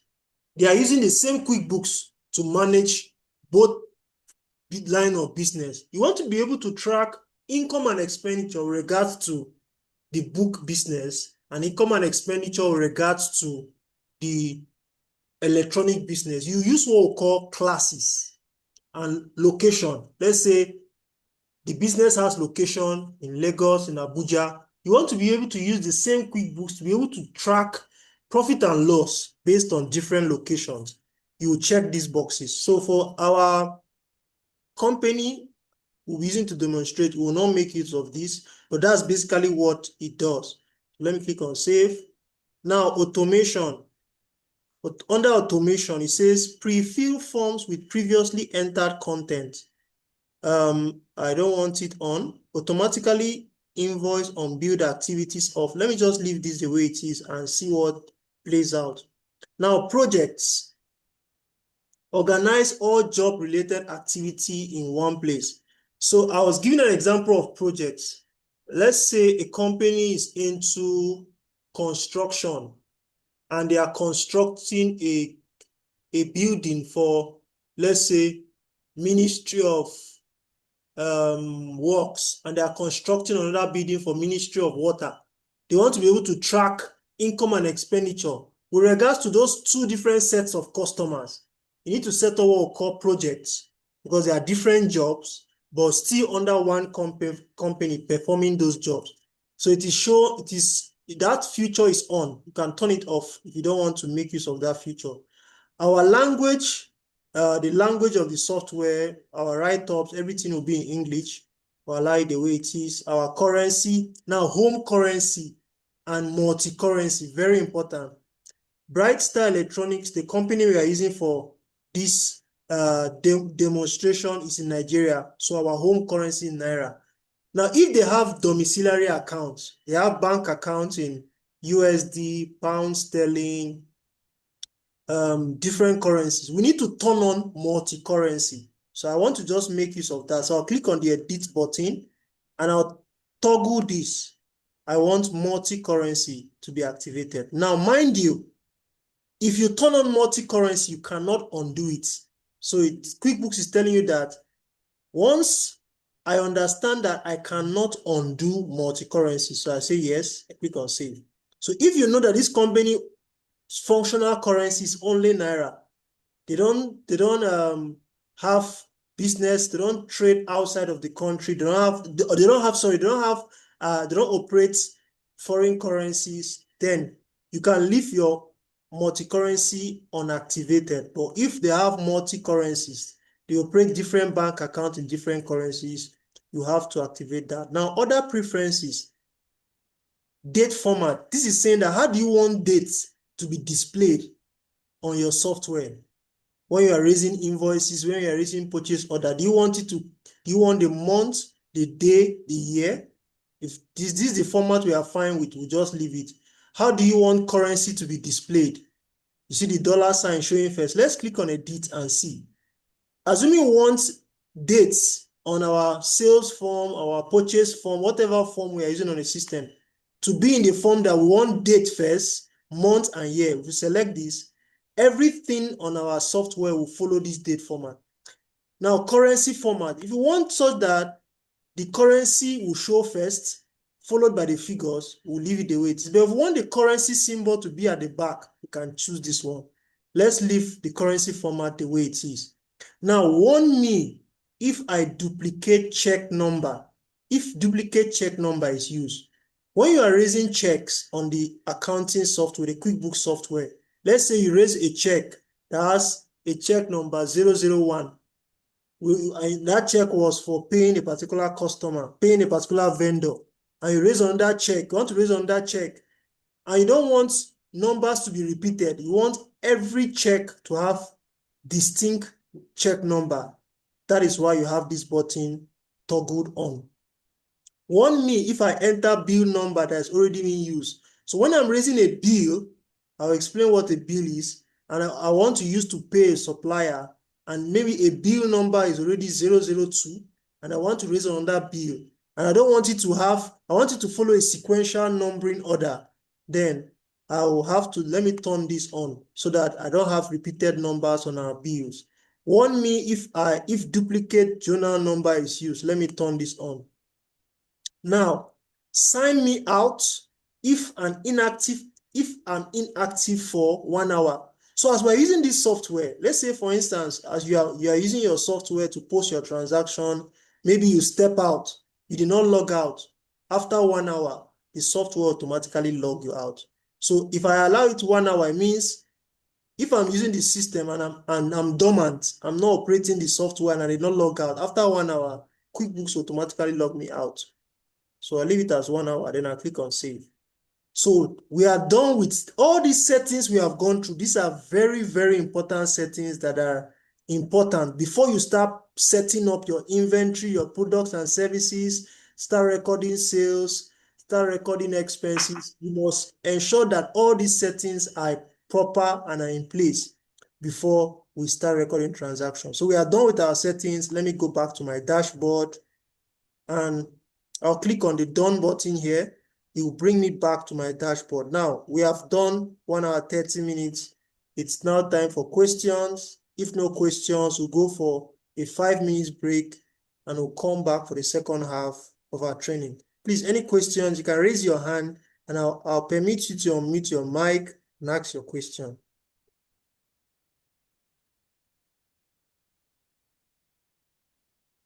Any questions? Not really, sir. Okay, I can see some hands raised, or let me see the persons that have their hands raised. Let me see. Okay. Okay, let me start with Eche. Eche, okay, please, you can unmute your mic and ask your question. Good evening, sir. Good I want evening. to ask if QuickBook can be used for a service company because you mentioned inventory and service companies don't have inventory. So that's my question. Thank you. Yes, it can be used. When we'll be setting up inventory. Well, now in QuickBooks, when you hear the word inventory, it means two things. It means goods and services. So when you hear the word inventory, when we'll be setting up inventory for this company, you will see the different kinds of what are the types of inventory. So in QuickBooks, when you hear the word inventory, it refers to goods. Goods are product you can touch now or service. So inventory is the broad name that houses both goods and services. So it can. Okay. Blessing, you can ask your question. Unmute your mic and ask your question. Okay. Good afternoon, sir. Good afternoon. My question is the QuickBooks Online and the QuickBooks Desktop, the features, are they exactly the same or is there like a difference in Okay. the mode of operation and setup? Yeah, so to your question, in terms of interface, how they look, they are different. But in terms of functionality, what QuickBooks Desktop can do, QuickBooks Online can do, based on the interface, where you need to go to perform a certain task is different for where you need to go on QuickBooks Desktop. But for setting it up, it is different. The method of setting it up is different. Interface are different, but in terms of functionality, raising invoice, setting up inventory, both of them perform the same function. But the way it is the interface look like and the way you set them up is where the difference come in. I don't know if that answers your question. Okay, yes, sir. Okay, Benga Oyelakin, you can unmute your mic and ask your question. Thank you very much. My question is, especially on the aspect of the what's it called, the is it first out, and weighted average that you just actually mention of? Yeah. Most of the time, many of the, especially when it comes to the issue of taxations, the tax people always have issue with the type of the method accounting people use. So I want to know that in setting QuickBooks, does it are you at liberty to choose whichever stock valuation you want to be using, or you need to consult the tax authority on the generally acceptable one for it not to have an issue? Because by the time you use your this thing and they say they are not really accepting the valuation. So I don't know whether you really understand what I'm trying to say. Yes, I understand you perfectly. Now, this is a matter of company policy, sure, but most pronounced and mostly used is the average method. Now, there's first in, first out, last in, first out, and all, but I really don't think that the tax authority has a say on what method you will use. Now, why do I say so? If I'm setting up QuickBooks for a manufacturing company or a company that's into perishable products, you won't tell me what valuation method to use. A company that's into perishable product will want to use first in, first out. You will not say why. So it's a matter of policy, and based on the way the business operates, the taxman does not necessarily need to have a say, right? They are not supposed to have a say. It's a matter of company policy and how the company operates. Sorry, let me go back. Just trying to know. So I don't know if that answers your question. So I won't say there's a particular one you use, but it depends on the nature of the business. The time of valuation method depends on the nature of the business, right? So I don't know any question again. Okay, thank you. Now we've done our setup, we've done our settings. Let's move to something very important. I'm going to share my slide at this point. Let me share my slide. We are moving to another section. So we've talked about company settings, we've talked about sales settings, expense settings. Now let's look at charts of account. Please, can you see my PowerPoint? Can you see my PowerPoint? Okay, great. Okay, so we want to go, after doing our setting up, now let's look at charts of account. What is a chart of account? Setting up your charts of account with or without account numbers, adding new accounts, editing and inactivating existing accounts, importing charts of account. Let's look at this in detail. Now, first, let's start. What is a chart of account? Now, usually the first thing you do after setting up your company, after doing all the settings we have done, is to set up what is called the charts of account. Now, QuickBooks come with charts of account which you can adopt wholly or customize for your own company. But first of all, what is a chart of account? A chart of account is a tool that provides a list of all the accounts in the general ledger of a company. Now, let me break this down into a simple language. Now, in accounting, there is what we call accounting equation. Assets equals equity plus liability. Assets refers to the things you own. Liabilities refer to what you owe people.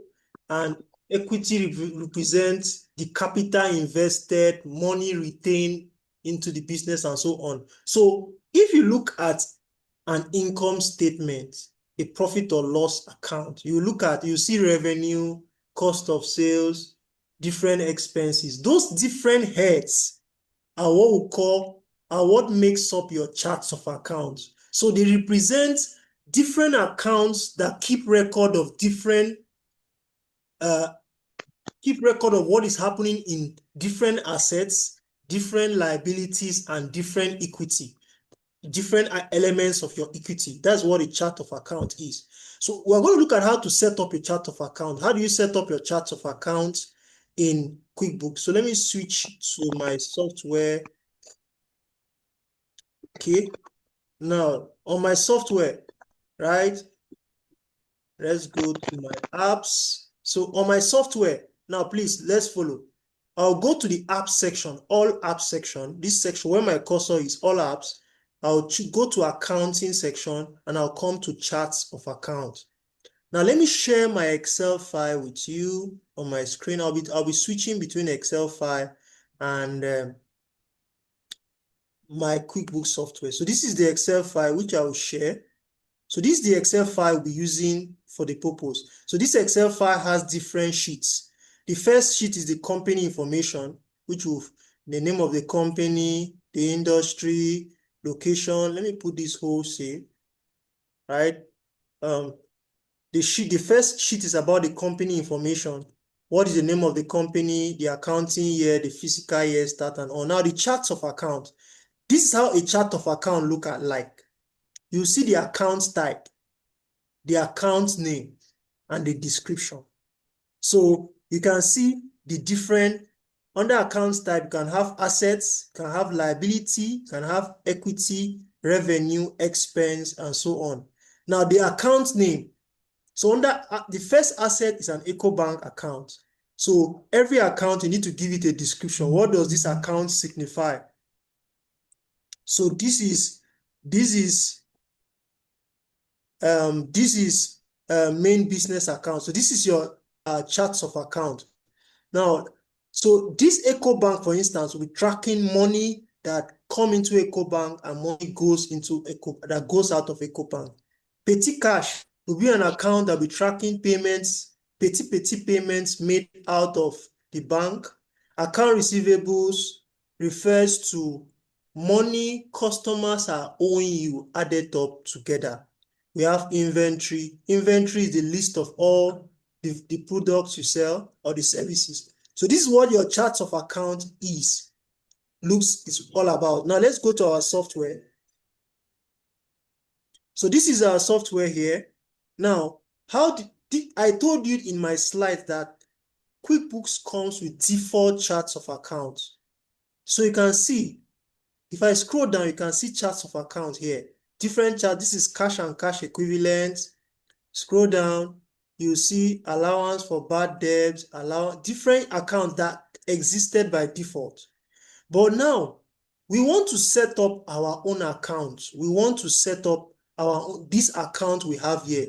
We want to bring it into QuickBooks. So you can do this in two ways. You can manually create them one after the other, or you can import this list. I want to say that I will not go for the option of importing. I will not go for the option of importing. We'll go for the option of manually creating them one after the other. Then at some point, I will show us how to import. But meanwhile, let me go for a 5-minute break. I think I was supposed to go for a break.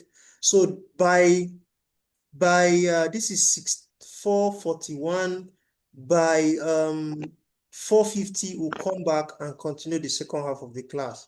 We'll continue with charts of account. Thank you.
Okay, so welcome back. By my time it's 4:50, so we can resume.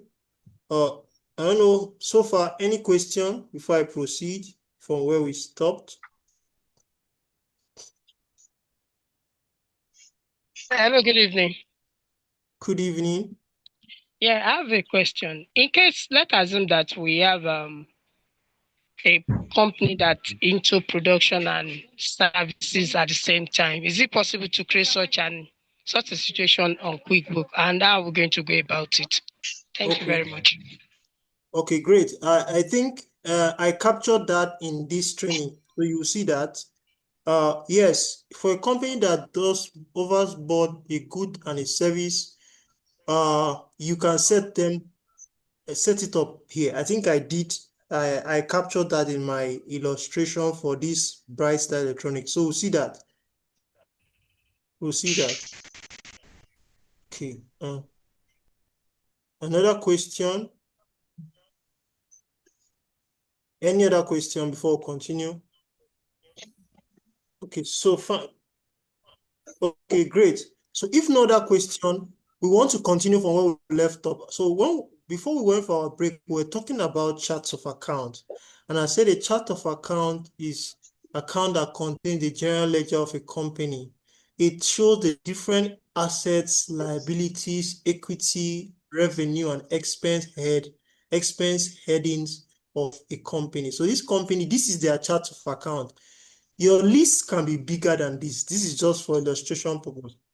Now, remember when we're doing our settings, under the settings section, one of the settings we configured was that we want every account in the charts of account to have an account number. So I want to add a column in this my chart of account sheets.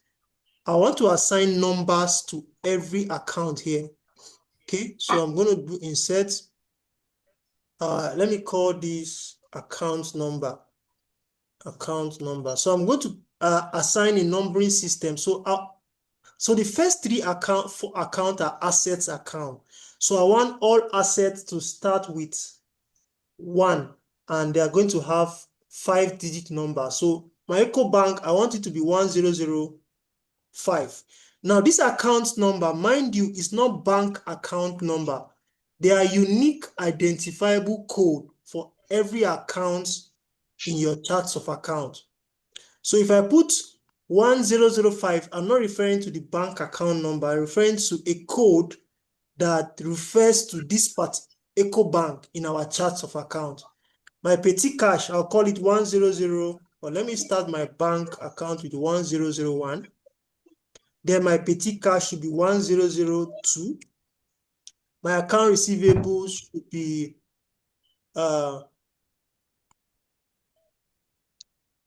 1003. My inventory should be 1004. Now, I'm entering liability. The next section, the next two accounts are liability. I want liabilities to start with 2. So 2001 is my account payable. 2002 is my VAT payable. Now, equity. I want equity to be 3. So 30001 is owner's equity. Revenue. I want revenue to start with 4. So 4001 is for revenue. I want all expense to start with 5.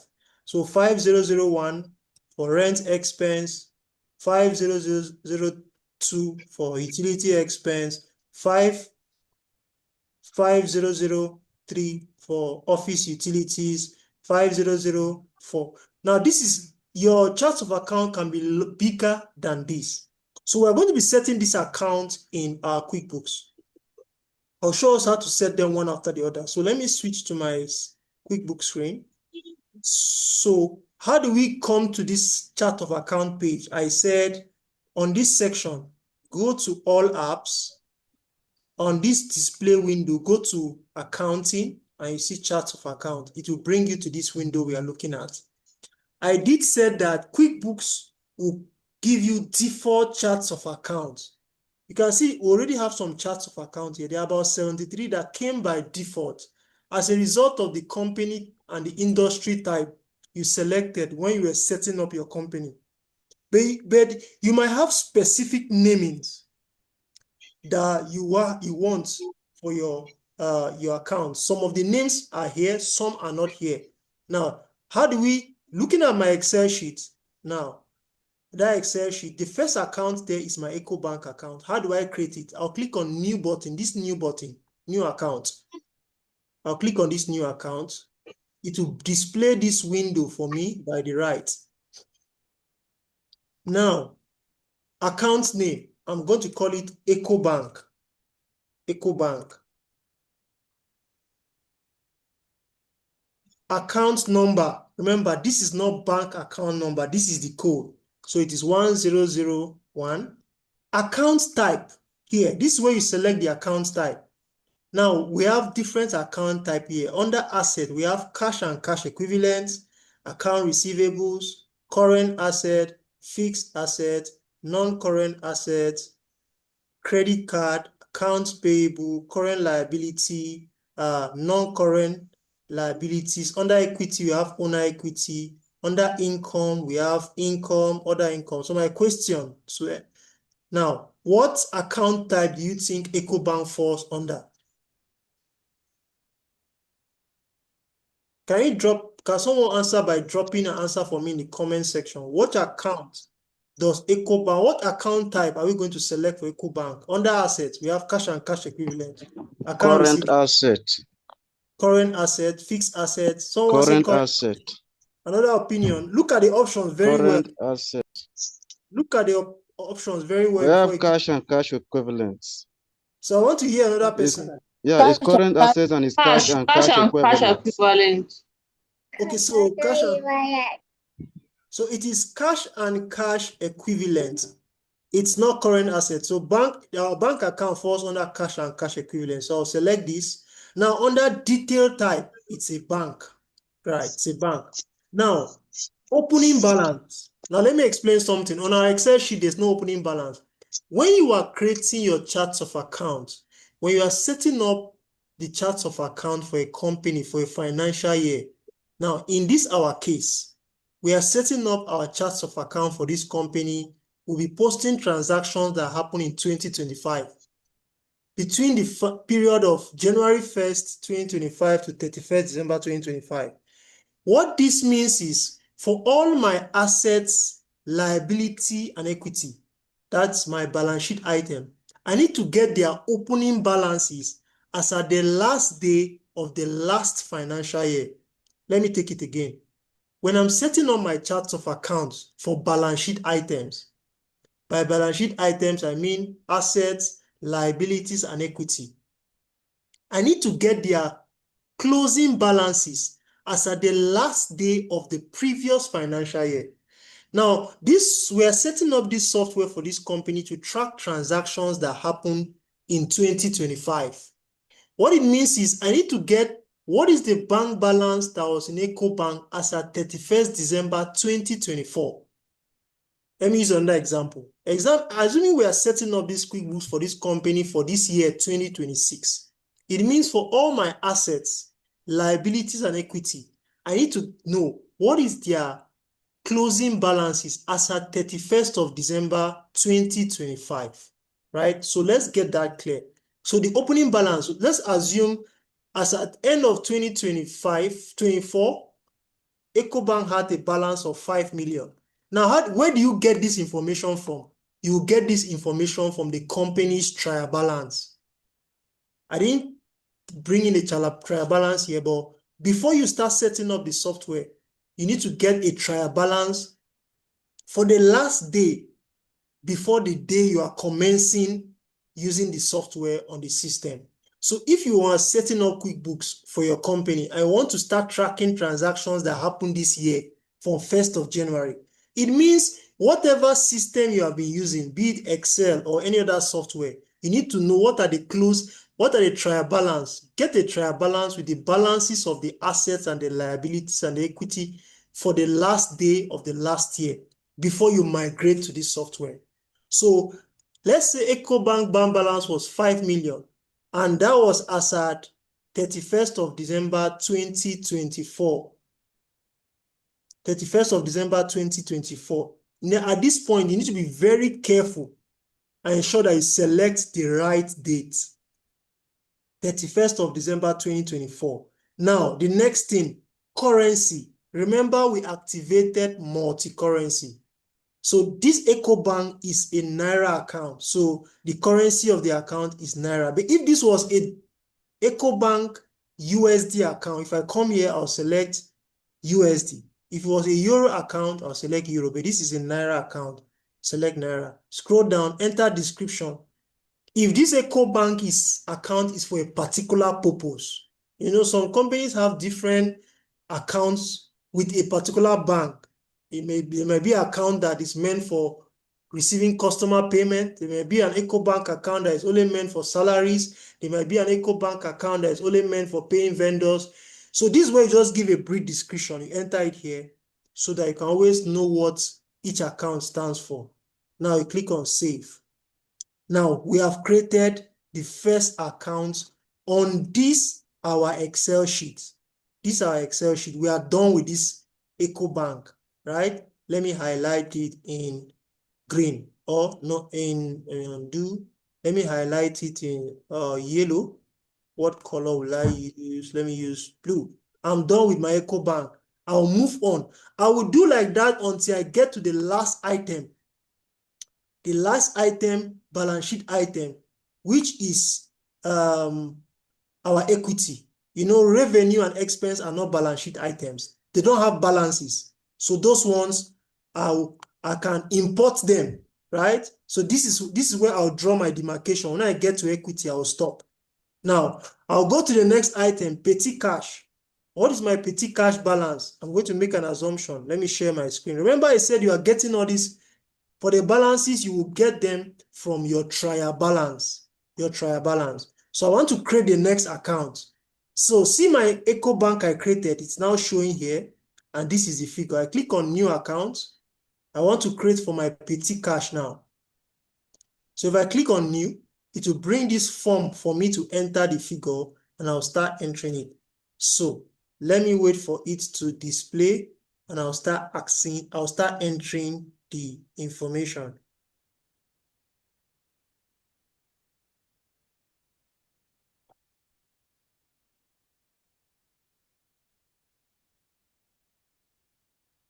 So let me wait for it to load.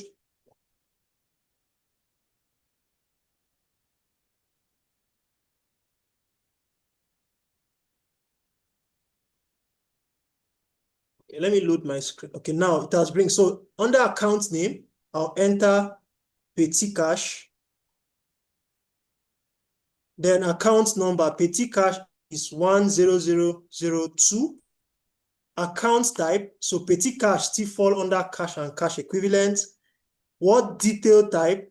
I'll call it cash on hand. I'll select as cash on hand. What is the opening balance? Let's assume that the petty cash balance as at 31st of December 2024 is, say, 500,000, right? So as of, this is where you select your date. So this is as of 31st of December 2024. So I need to ensure it's selected here. So what is the currency? Our petty cash is in Naira. Description, can enter the description of what this petty cash account is for. So I won't bother myself about that. When I'm done, I'll click on save. Okay, I can see that Helen, your hand is raised up. You can unmute your mic and ask your question. Okay, good evening. Good evening. My question is, if you're setting up these QuickBooks for a startup business, that means there was no financial accounting period. So how do you set up these opening balances? Where do you get the figures from? Okay. So if I get your question, you're asking, assuming we are setting this QuickBook for a startup company that doesn't have balances before, they are just starting up, right? How do you go about the balances. Am I correct? Is that a question? Please. I can't hear you. Yes, that's Okay. Okay, so for a company that is starting up, they are just starting up. So it means their bank balances will be zero. So you put the bank balance when you are creating an EcoBank, just put zero, petty cash zero. Inventory, even if they are starting up, they would have bought the inventories they want to sell. So you enter the inventory. When we get to setting up inventory, we'll get to that. But for a startup, this means that for all their bank balances, it's going to be showing 0, 0, 0. Their inventory will not be zero because they are starting up, they have things to sell. So you set up what you are selling, their cost price and their selling price and all. But since it's a startup, it means all their bank balances, when you get to that place for entering opening balance, just put it zero. You started, then what it will mean is that before payments can be made from that bank account, there has to be a transfer. Money has to enter that account. You need to record transfer of money into the account before that account can start making payments and receiving inflows. And you can track them too on the software. So for a startup, your bank balances will be zero. Your bank balances will be zero. Okay, I think that answers your question. So we've set up our bank account, our petty cash. So the next thing on our Excel sheet is our account receivable. Now you see this account receivable here now. Account receivable, let me explain what account receivable is. If you look at a balance sheet and you see the word account receivable, and you see a particular figure, for instance, 10 million, what this means is it is the total amount of what your customers are owing you added up together. So account receivable is normally a figure that totals up what your customers are owing you as at the last day of the year. So we cannot set up account receivable the way we set up our asset, our bank, and our petty cash. Let me highlight this in red to show you that it is different. So how do we set up account receivable? Now, on this Excel workbook that you are looking at, I have a sheet called customer lists. This is my customer list. Now, and this company has 3 customers that buy from them. We are going to set up these customers. And let's assume that I'm going to add a column on this customer database, right? I'm going to add balance, right? Balance here, right? So I'm going to say that, and then I'm going to put on that column for as of 31st December 2024. I'm going to put this, I'm going to drag this now. So I'm going to assume this first company, Alpha Tech, as at the last day of the last financial year, they were owing this company 400,000. They still have balance. Prime Gadgets, the next customer, was owing 1 million. They still have 1 million. They are owing the company. City Electronics still have like 600,000 they were owing. This gives me a total of 2 million. This gives me a total of 2 million. So on my balance sheet, on my trial balance, for the last day of the last year, I will see a figure 2 million. That 2 million will be referred to as account receivable. So account receivable, to take it again, is the balances of all what your customers are owing you added up together. That's what it means. So now, for me to be able to record my account receivable on my system, I need to set up my customers, these customers and their balances. Once I set it up, if I go to my chart of account, there will be an account that will be showing called account receivables, and I'll see the figure 2 million. Now let's demonstrate that. How do we set up our customers on QuickBooks? Let me go to the software. Now we are on the software. To set up your customers and equally keep track of their balances they are owing you as at the last day of the last financial year, you come to this app section, go to Customer Hub, come to Customer Hub, and go to customers, right? Now it will bring up my customers. You bring up a list for start setting up customers. Let me see. And click on customers. Okay. So let me allow it to load.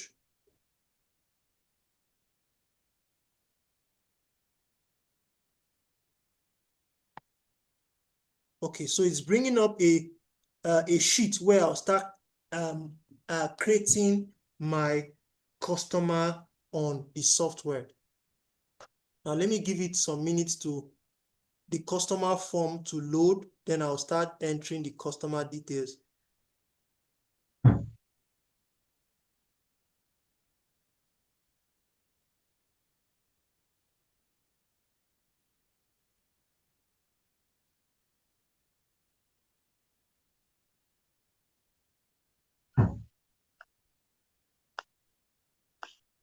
It's still loading.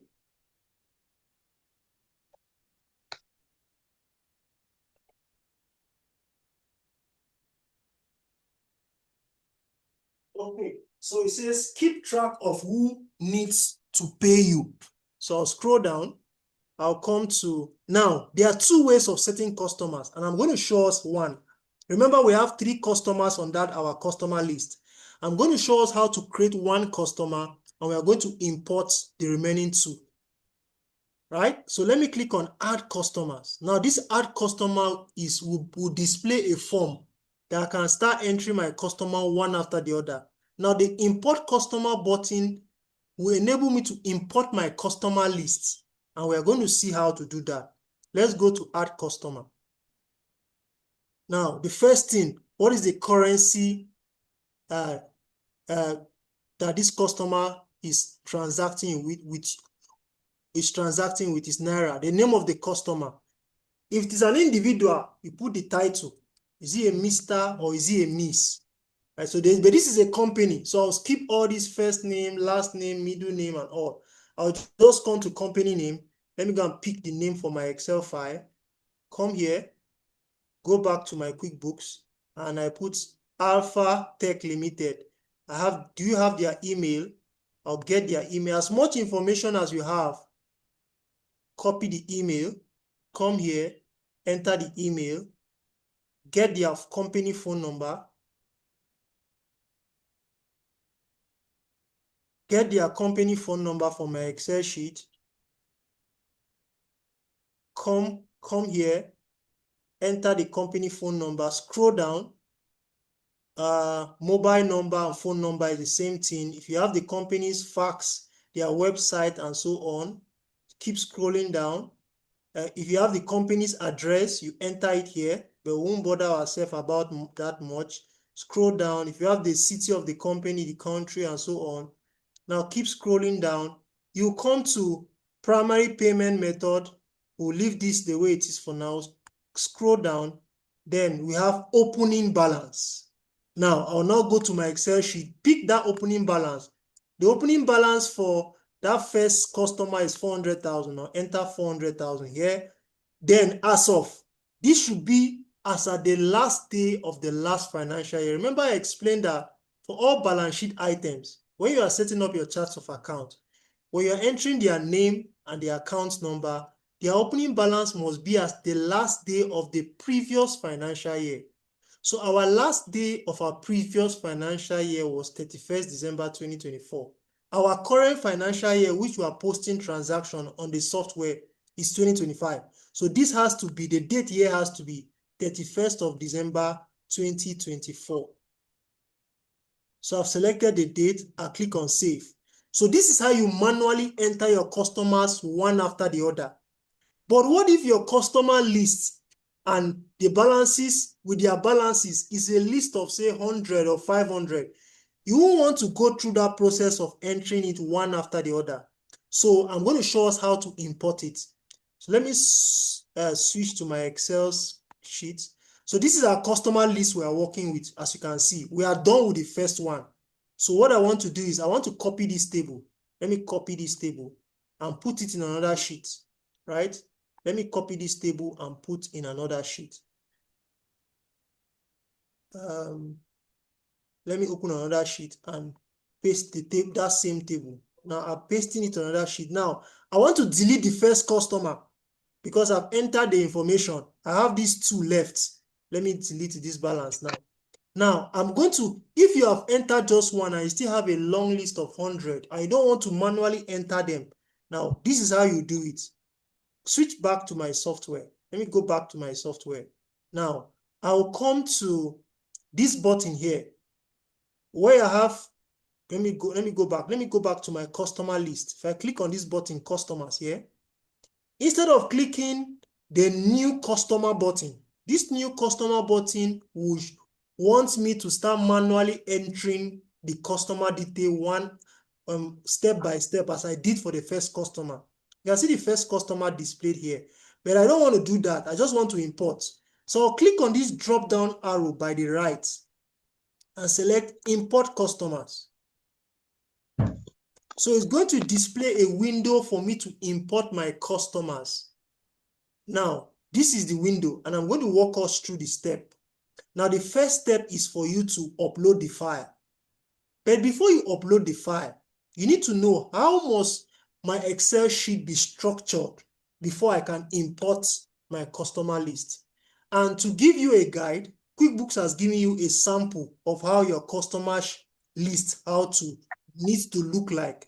And this is it. If you click on this link that says download a sample file, I click on download a sample file, it will download a sample file for me. So I want to open it. It has downloaded on the back end of my system on my downloads folder. Let me open it and look at how it needs to look like. Let me share my screen. When I open it, I'll share my screen so that you see it. The template, okay. Let me see.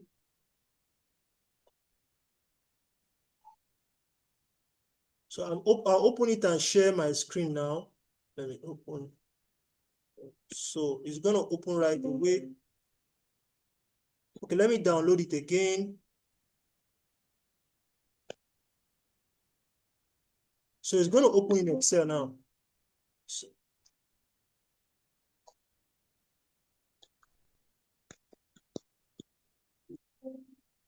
So it's telling me that, let me see something.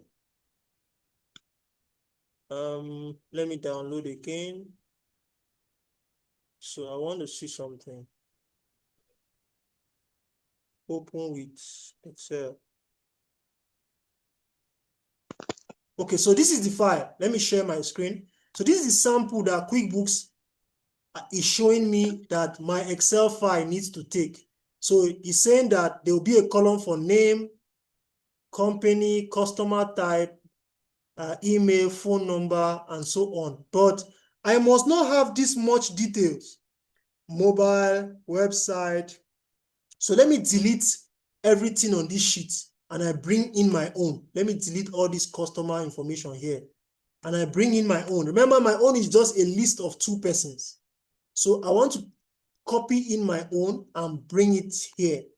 Now what I'll just do is I'll copy the names of my 2 remaining customers, copy it, go to that template that is being displayed, paste it on name column, equally come here, paste it on company name, customer type, I'll leave that blank.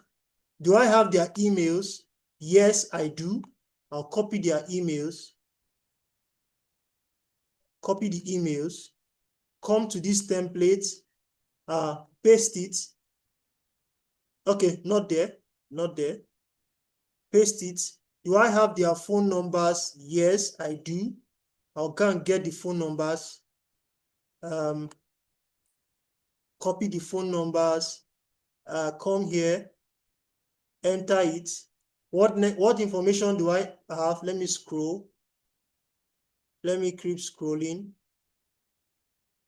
Let me keep scrolling to the right. Do I have their mobile number? It's the same as phone number. Do I have their website? No. I'll keep scrolling to the right.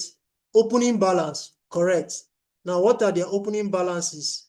I'll pick the 2 balances of this company, copy it, come here, paste. Now, that template I downloaded, let me see the date format. Okay, let me put, we have our day first, so 31st/12 /2024. I want to copy this same information and bring here. So all these other columns that are blank, I could just delete them. I don't need them. They are not compulsory. I could just delete them. Delete them. So I have what I need now. Registration number I don't have. So I'm going to save this file, save it. Let me save it with a particular name. File, save as. On my downloads folder, I'll just call it customer list for import. Right, I'll save it. Then I'll go to my QuickBooks. Let me save it as a CSV file. I'll call it customer list. Right, and I'll save it on my downloads folder. Okay, so I'll go back to my QuickBooks now. Let me share my QuickBooks screen. So now I want to import that Excel file I've modified to suit how a sample needs to look like. So I'll click on the browse button. This is the file here, and I click on open. Then I'll now scroll. Let me see. Let me wait for it to be displayed. So until the button shows you next here, before you can move to the next stage. Now the first stage in the uploading of customer list is to upload your file, followed by mapping. Let me see if I can save that file as an Excel sheet instead of a CSV file. Let me save as, let me open, then I'll try to save. Let me save it as, let me save it as a normal Excel file. Okay, CSV MS-DOS. Okay, so it must be saved as CSV MS-DOS. Now, I'll come here. Let me browse it again. This is it. Right, so I've selected the file. You can see this button showing you next. You click on next. Now, the next stage is what we call mapping. So mapping is saying that there are some columns in your Excel file. There are some columns or fields that are required, that are in a customer form when you are entering a customer details. So what it has done is, it has gone through QuickBooks customer form. You know, in a customer form, there's a place for name. It has now scanned through your Excel file. Is there a column for name? Yes, it has ticked it. It has go to the, now on a QuickBooks form for entering customer details, there's a field or a box for company. It has gone through your Excel file and check, is there a column where I can pick company name? Yes. It has done that for email. It has done that for your phone. Once that's mapped all the different columns you have, you can now click on next. So this is the way it is going. It is showing me that 2 customers are ready to be imported. You can see their names, their email, their phone number, their opening balance. But you will notice that under opening balance, the figures are showing in red. It means that it is indicating an error, a red flag. So if I carry my cursor over it, it is telling me that the date must be showing, your year must come first, followed by your month and your day. So I'm going to edit this to be 2024/12/31.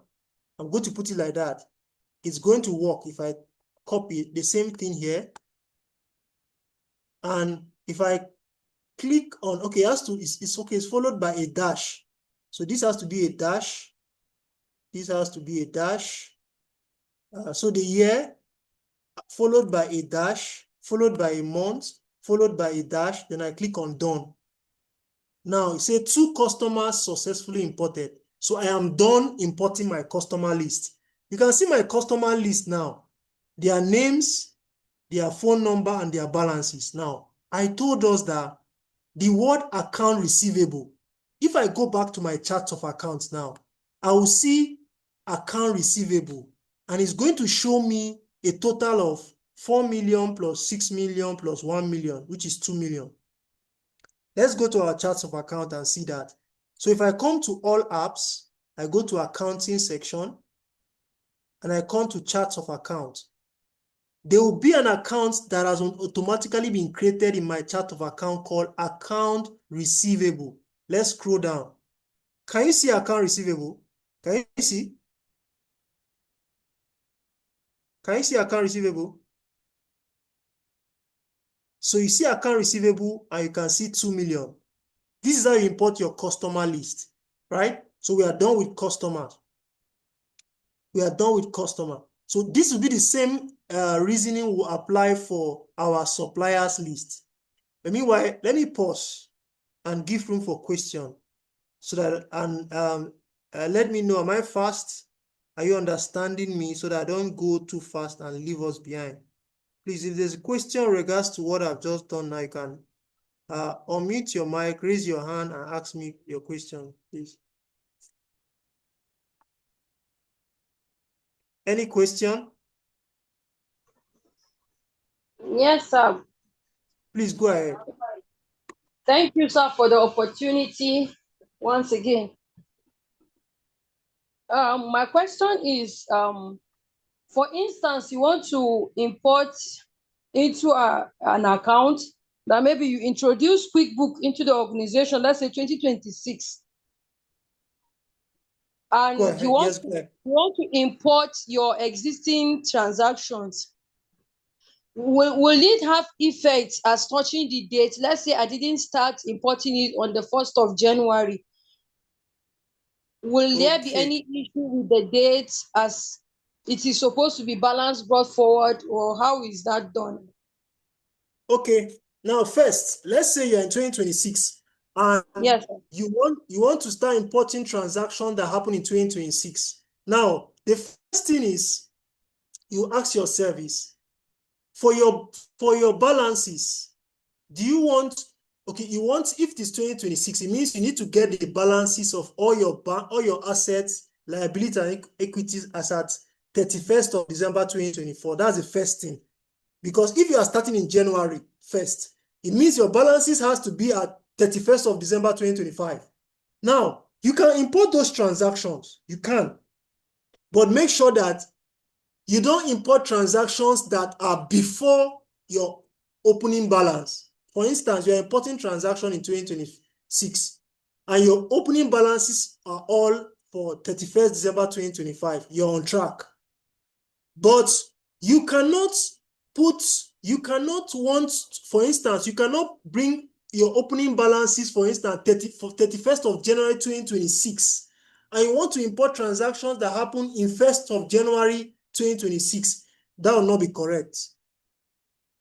So if your opening balance is as a particular date, any transaction you are importing must be from that date moving forward. As simple as that. I don't know if that answers the question. Yes, but for clarity's sake, does that mean the date is what I'm focused on? Does that mean at any point in time, maybe in the course of the year, you want to import any, or you want to insert any transaction? Is there any provision for date that you will click it and then it will automatically fit in? Yeah, you can import transactions into the QuickBooks and ensure that those, if they are in Excel, for instance, and you follow the template for importing those transactions, just like I followed template for importing my customer list, there will be a template for importing transactions. Just ensure that the dates matches the period that you are setting up the QuickBooks for. So it will work. It's going to work. Thank you, sir. Okay, so I can see Annie, your hand is raised up. You can ask your question before I move to Victor. All right, thank you, sir. I really appreciate this training. First, your explanation is very clear. There's nothing confusing at all. Okay. For my question, hello, can you hear me? I can hear you loud and clear, please. Go ahead. Okay.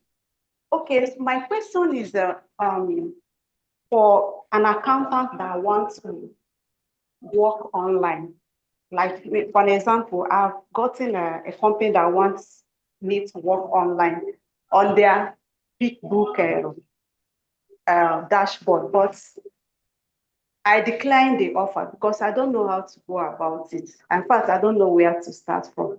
So for people like that now, how are we going to go about it? Okay, great. Now, thank God you're on this training, and I'm taking my time to explain all the basics and important thing. Just follow the steps that I'm taking in this training, right? If you follow the steps I'm taking in this training, whatever that company is into, whether a service business or a product business, just follow these steps. What are the steps? You have set up the company. You have performed all the settings. You have set up your charts of account. You are now, the next thing we'll do after this, we set up our vendors, we set up our inventory, we start posting transactions, right? It's just for you to follow what I'm doing, the procedures in this training, right? Because everything that they will ask you, because I know some of those companies they might be US companies and they want you to, or Nigerian companies and they want you to manage their QuickBooks. They'll be asking you to do some, they'll be asking you to do, they'll be asking you to do some things like categorize transactions for us, perform bank reconciliation, track customer expenses. We'll do all that. The only thing is just know where to go in order to do a particular thing. Once That you is where, sorry for cutting you off. That is where the confusion is, where to go.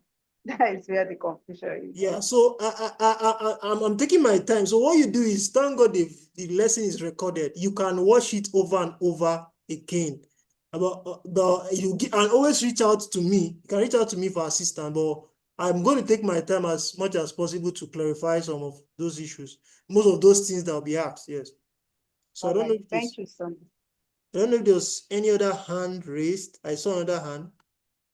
Okay, I thought, okay. Okay, so I didn't see another hand. So let's proceed. Now, we have done so for, let me share my Excel screen again. Let me share my Express. And now we have done for our customers. Let's go to our suppliers. Let me go back to my chart of account. Now, on my chart of account, we are done with the first four. We are done with assets. We are done with all the assets. We have done up to account receivable, right? We have done these first three. Let me highlight them in blue. We have done the first three. Now we want to go to inventory. Before we go to inventory, let's do account payable. Now, what's account payable? Similar to account receivable. Account payable is a total of all the amounts you are owing your suppliers added up together, right? So the same way we set up customers, I'll follow the same idea. So this is my vendor list. Oh, this vendor list is blank. Let me check. Let me see something. Oh, this vendor list. Let me see something. Okay, let me just create an arbitrary vendor list here. Let me do something right away. Okay, sheet one, prime. Let me see. Let me see. So let me just create. So I'm just going to, let me just copy this. Copy and this sheet. This is prime gadgets. Okay, this is not the same. Oh, okay, it's the same. Let me paste here. Okay. Paste. Copy.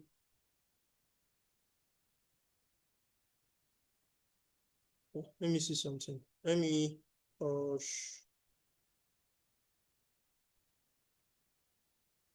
copy. So I want to create a supplier list. No, this thing is not pasting. So let me just do.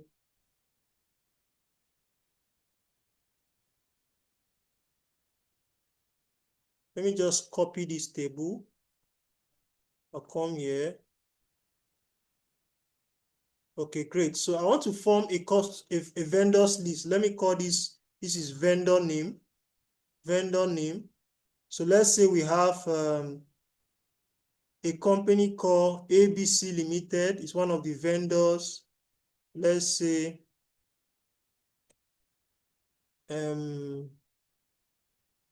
let me call this smart gadget. Let me call this PYT electronics. So these are your vendors. These are your vendor lists, and these are their phone numbers. Let me just change this email. Let me change their emails. We call this abc@gmail.com. I'll call this smart@gmail.com. I'll call this pyt@gmail.com. Right? So these are their location. Let's say these are their balances you are owing them. Let's say the company is owing this one 500,000, and is owing this one 1.3, and is owing this person 7. Right? So the same way, how do we start setting up our vendors or our suppliers, if you want to call them that way? So on our software, let me share my software now. So on our software, right? If we go to... So we are no longer seeing your Excel sheet. We are no longer seeing your Excel sheet. So this is my Excel sheet. So I've created an Excel sheet for suppliers. Let me share it now. So this is my Excel sheet that has suppliers. Let me show you. Sorry, I'm coming.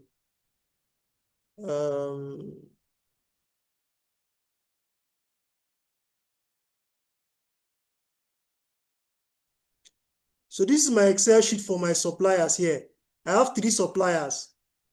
Their names, their email, their balances, the company is owing them. So similar to what I did for inventory, I'm good for customers, I'm going to do for vendors. I will show us how to create one of these vendors, then I will show us how to import the remaining 2. So back to my software. Now my software, how do I do that? So I come to this section here where I have all apps. I'll come to this expense and bill section, and I'll come to supplier. Right? It will open up a window for me to start creating my suppliers. So let me do that again. I'll go to app section, go to expenses and bills, and I click on supplier. So it's going to come. Let me give it some minutes to pop. Let me see. Suppliers. Let me reload.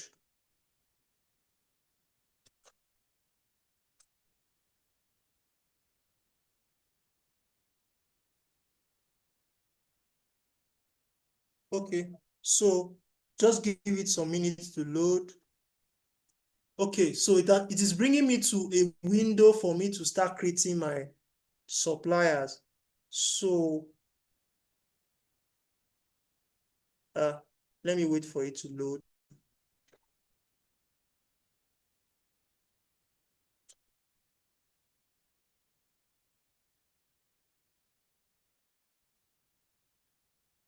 Okay, so now it says keep track of who you owe, import supplier or add supplier. So we want to add our supplier. So this button will enable me to create supplier one after the other, while the import supplier will enable me to import my supplier one.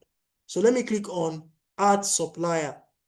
So it brings us to this template similar for our customers. What is the currency? So this is a Nigerian supplier. So the currency will allow it to Naira. The supplier is a company. So I'll skip title, first name, middle name, last name. I'll just go to company name.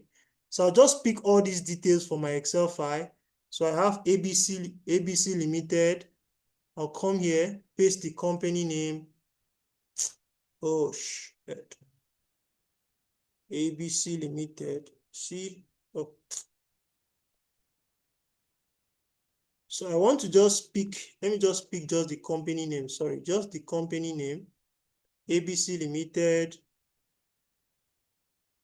Enter it here. Company name, enter it here. Email address.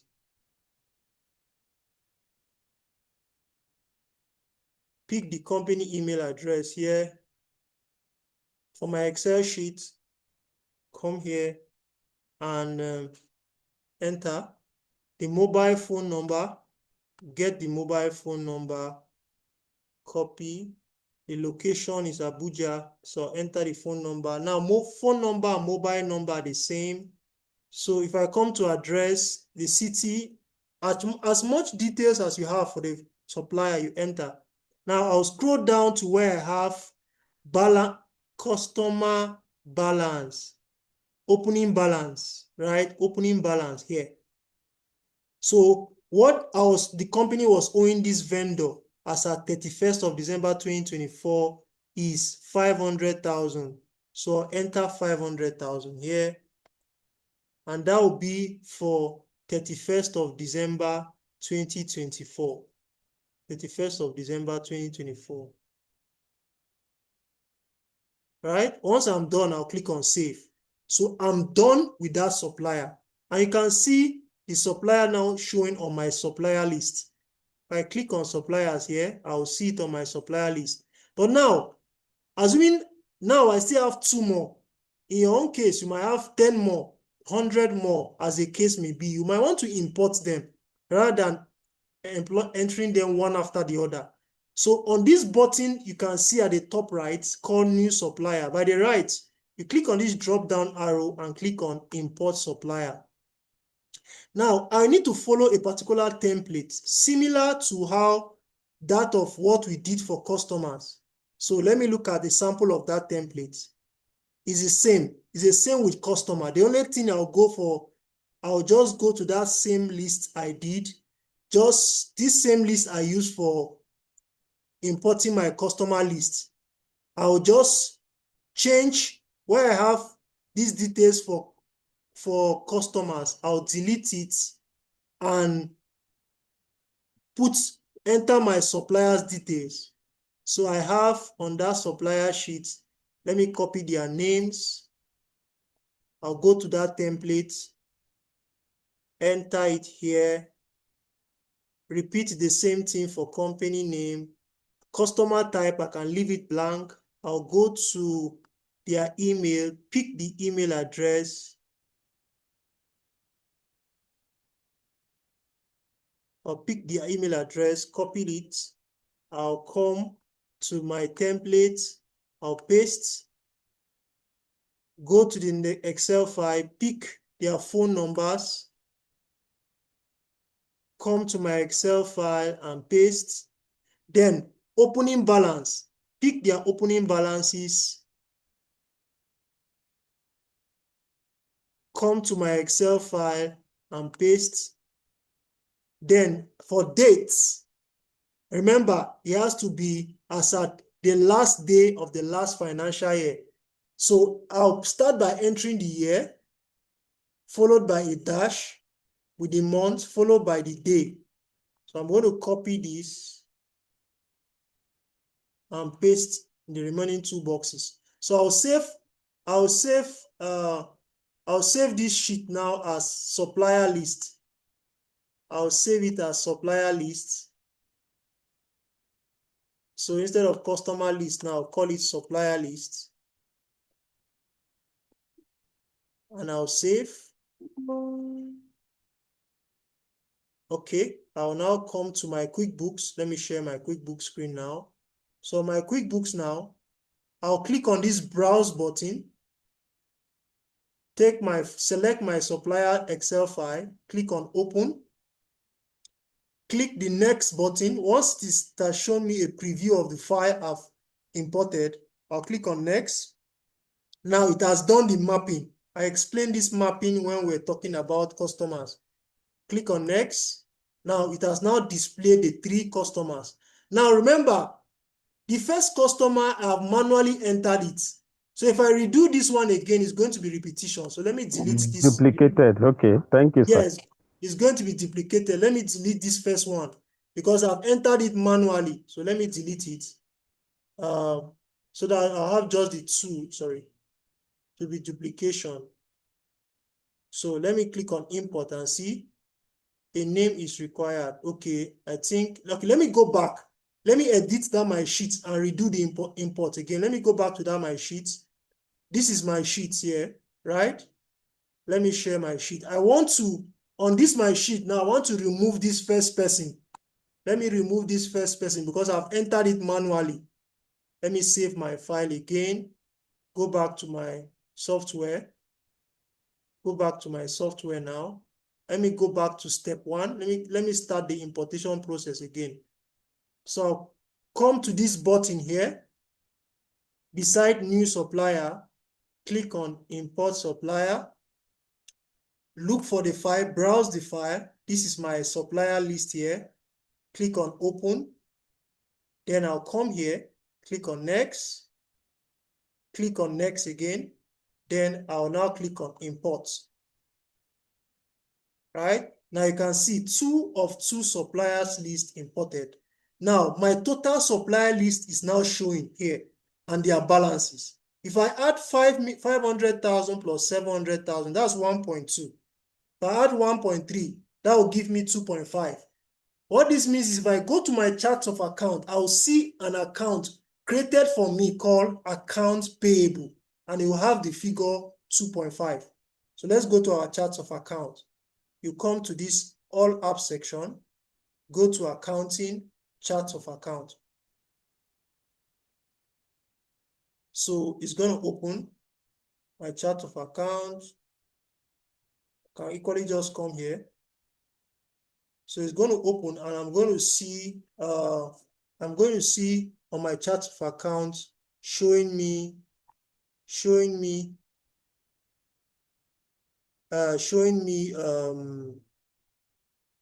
in my balance sheets. Okay, so it's going to in my chart of account. So if let's scroll down to the top and you see something now. Let me scroll down gradually. Can you see where is it here? Can you see here? This is it. Account payable 2.5. So this is how we do our suppliers and our customer lists and their balances. So any question so far? Any question, please, you can unmute your mic and ask your question. We'll do one last thing for today before we continue tomorrow.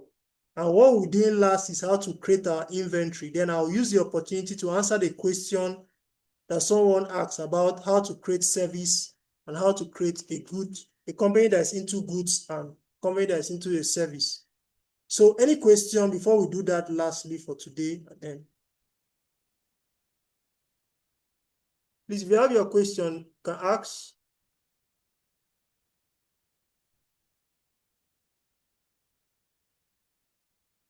Any question, please? Okay, if you're raising your hand, you can unmute your mic and ask your question, please. Okay, good evening. Good evening. Thank you very much for the opportunity. Please, I just want to ask, like today class now, how can we get the video and the recording so we can practice before tomorrow? Don't worry, I'll share all that once at the end of the class, once the recording is out, I will drop the recording on the YouTube channel. You can watch and download from there. So definitely you are getting the recording. That answers the question, right? Great. Another question, definitely you are getting the recording. The class is being recorded, so I'm going to share it. I'll share the link so they can watch the video. Okay. Okay, I have a question. Go ahead, please. My question is there flexibility? I noticed when recording the customer or vendors, the amount, is there flexibility? Let's say, for instance, a particular month, the customer would want the money to be paid into a different, using different currency rather. So is there flexibility of changing that amount? Are you referring to the balances? No, I'm talking about the currency of the customer. Okay, now. When you are saving the customers, the vendors' information. Now, when you are saving vendors' information, now there are two things. Your vendor can either be a local vendor or a foreign vendor. If it is a local vendor, it means their balances must be in Naira. Let me show you something. Let me go to customers. Let me go to apps, customers. So if you have a vendor that is outside the country, an international vendor you are dealing with, and you want to set up that vendor and their balances here, First of all, in your QuickBooks settings, when we started this class, I talked about setting multi-currency. If I want to set this customer, and this customer is not a local customer, it's a foreign customer. When I click on this new button, the form that is showing me here, the first thing they're asking me is what currency do you deal with this customer? You see, it's showing me Naira by default. But if this is a foreign customer, I need to start by ensuring that I select the currency this customer deals with me. If I select USD here, it means when I get to the balance, I enter all his details. When I get to the balance, I'll enter his balance he's owing me in the currency he or she transacts business with me in. I don't know if does that answer the question? Okay, almost. What I wanted to be sure is it possible for, let's say, you pay him in multiple currencies?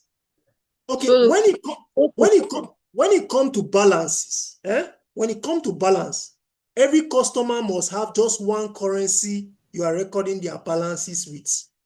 But when you are raising an invoice for them, you can choose what currency they paid you in. Understand? But when you are generating your reports, since your company is based in Nigeria, your reports will convert all your customer balances at the prevailing exchange rate and give you the figure in Naira. So in summary, when you are creating your customer balances, every customer, if that customer is, for instance, is a US customer, it means that customer will be buying things from you using US dollars. It means they will be owing you a certain amount of US dollars. It means when you are setting that customer, you have to enter the US dollar balance. If the customer is in UK and the customer is buying from you in UK in dollars and all the time, every customer buys in the currency of their jurisdiction. If they are buying in pounds, it means they'll have pounds currency, an amount in pounds that they are owing you as at the last day. But when it comes to recording of transactions, sometimes they'll be paying you in pounds, they can pay you in Naira, but at the end, their balances will show you where QuickBooks will convert it at the date of the transaction and give you their balances in the currency you choose when you are setting up that customer. I don't know if that answers the question. yes, sir, clearly. Thank you. Okay. Did I see another hand? Or did I see another? I thought I saw Victor. Yeah. Mr. Victor, you can ask Okay. for me. Thank you so much, sir. My question is on the supplier and the customer list. I noticed you changed the extension from the normal Excel to, I think, CVS something. So I want Yes. to ask, is it a must that when you want to upload the Excel file, is it a must for you to change the extension or not? Okay, now I made it. Okay, I am using Windows, right? Right, I'm using Windows. My system is Windows. If you're importing an Excel file and using Windows, it has to be, it's either you're importing it as an Excel file or an MS-DOS. MS-DOS is for Microsoft document. But if you're using MacBook, for instance, I want to save it, you can save it as an Excel file or MS Macintosh. Let me show you something. Let me show you this file. Let me try to save the file again. If I click on, let me share my Excel sheet and show you. Assuming this is the vendors list. Assuming, okay, let me go to that vendors list, this supplier list. If I click on file, let me share my, okay, this is the supplier list. I want to save it now. If I click on file, save as, right? I choose the location I'm saving. Let's say my downloads. Now it is showing me CSV MS-DOS. Two options. It's either I choose CSV MS-DOS or save it as normal Excel workbook. Any of those two will go. But if I select CSV Macintosh, it will not work because my system is not a MacBook. It's not Mac. It's Windows. It's a Windows system. So it will fault it. Do you get? Yes, yes. Yes, it will fault it. So you can save it as CSV MS-DOS or CSV Excel if you are using a Windows system. So I can see another hand. Annie, your hand is raised up. You can ask your question.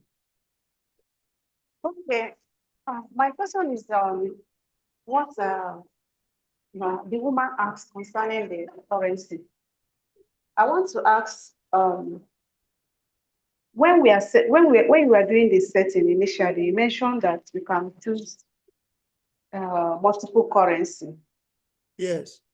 So I want to know if we choose that multiple currency, do we need to, when you are bringing in your customer that you are dealing in dollar or euro, do you need to state the currency again?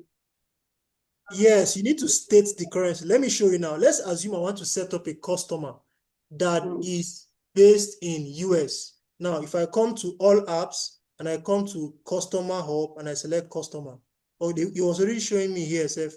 Now, let it load. Let it allow it to load.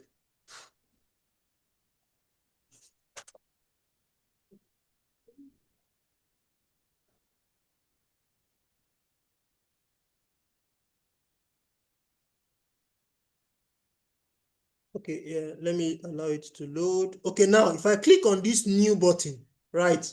New customer button, this form, can you see this form? Yes. Can you see that the first thing is showing here is currency? Yes. So if this customer is based in US, US is USD, I must ensure I come and select USD first. Because if I continue entering that information and I end up saving and I allow it as Naira, I'll be assuming I've created a USD customer, not knowing that I forgot to change the currency. So first thing is select the currency the customer operates with first. Okay. Assuming when you are setting the company information, you chose multiple currency, does it mean that it doesn't mean anything when you are setting the customer information?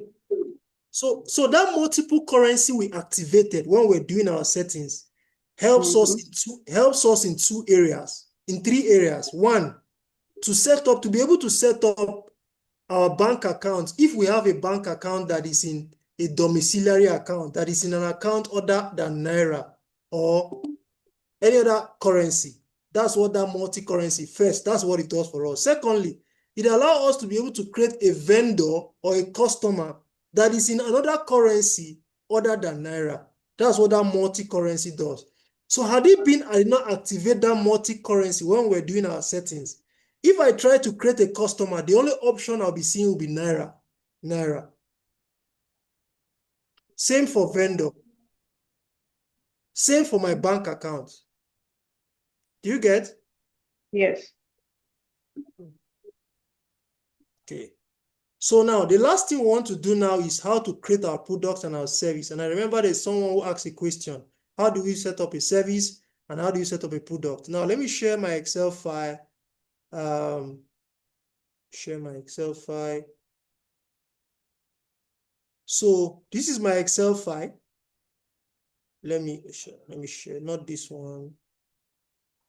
Okay, so this is our Excel file here, and there's a sheet called inventory lists. Right now, we can see this Excel file. Right now, these are the products that this company have in stock.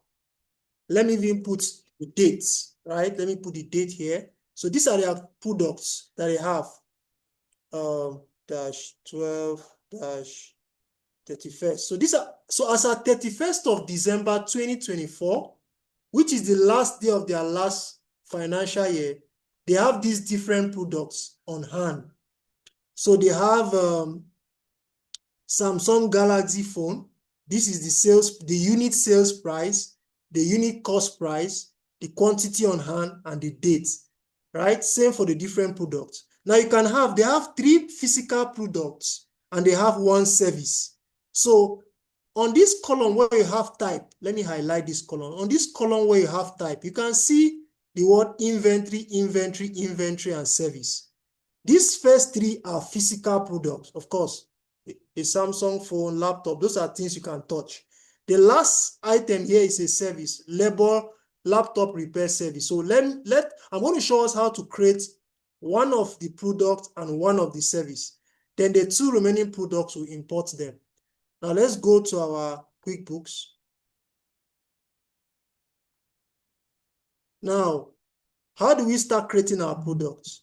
On this side of the screen, here, go to all apps, go to accounting, and not accounting. Let's go to sales and get paid, right? Sales and get paid. Come over and select products and services.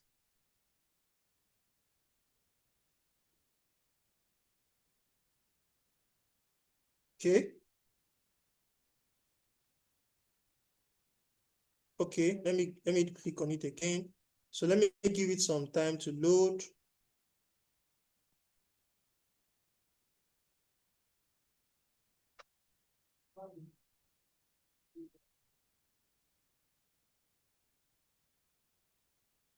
So I'll give it some time to load. Okay, so it's loading.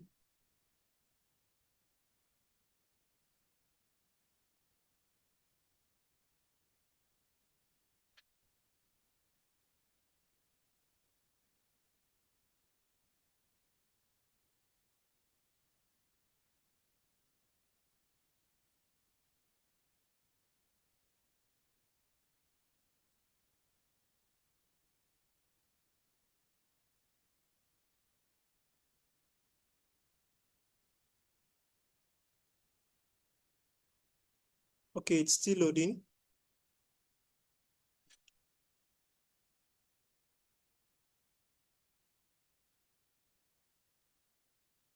So let's give it some minutes to load. The network is a bit slow.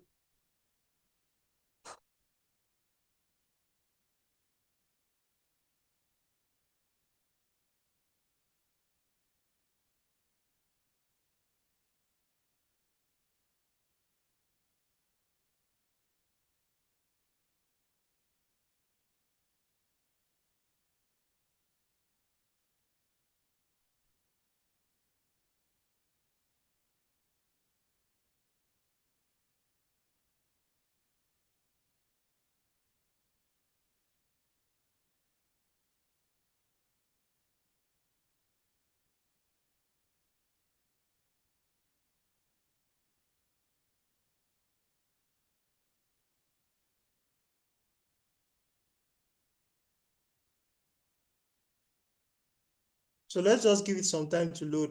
The network is a bit slow, but it's coming up.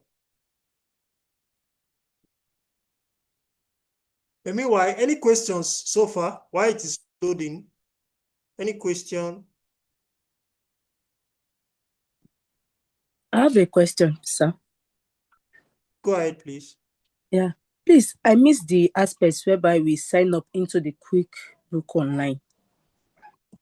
Okay, don't worry. The training is being recorded. You watch everything from the beginning. Okay, thank you.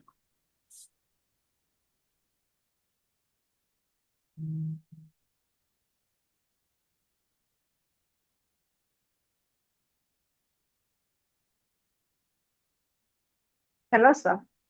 Yes, go ahead. I can hear you. Please, are you going to give training on QuickBooks desktop like this one? Is there any plan for that? Okay, the focus of this training is QuickBooks Online. However, I have a very detailed course, video course on QuickBooks Desktop from A to Z. But the focus of this training is for QuickBooks Online.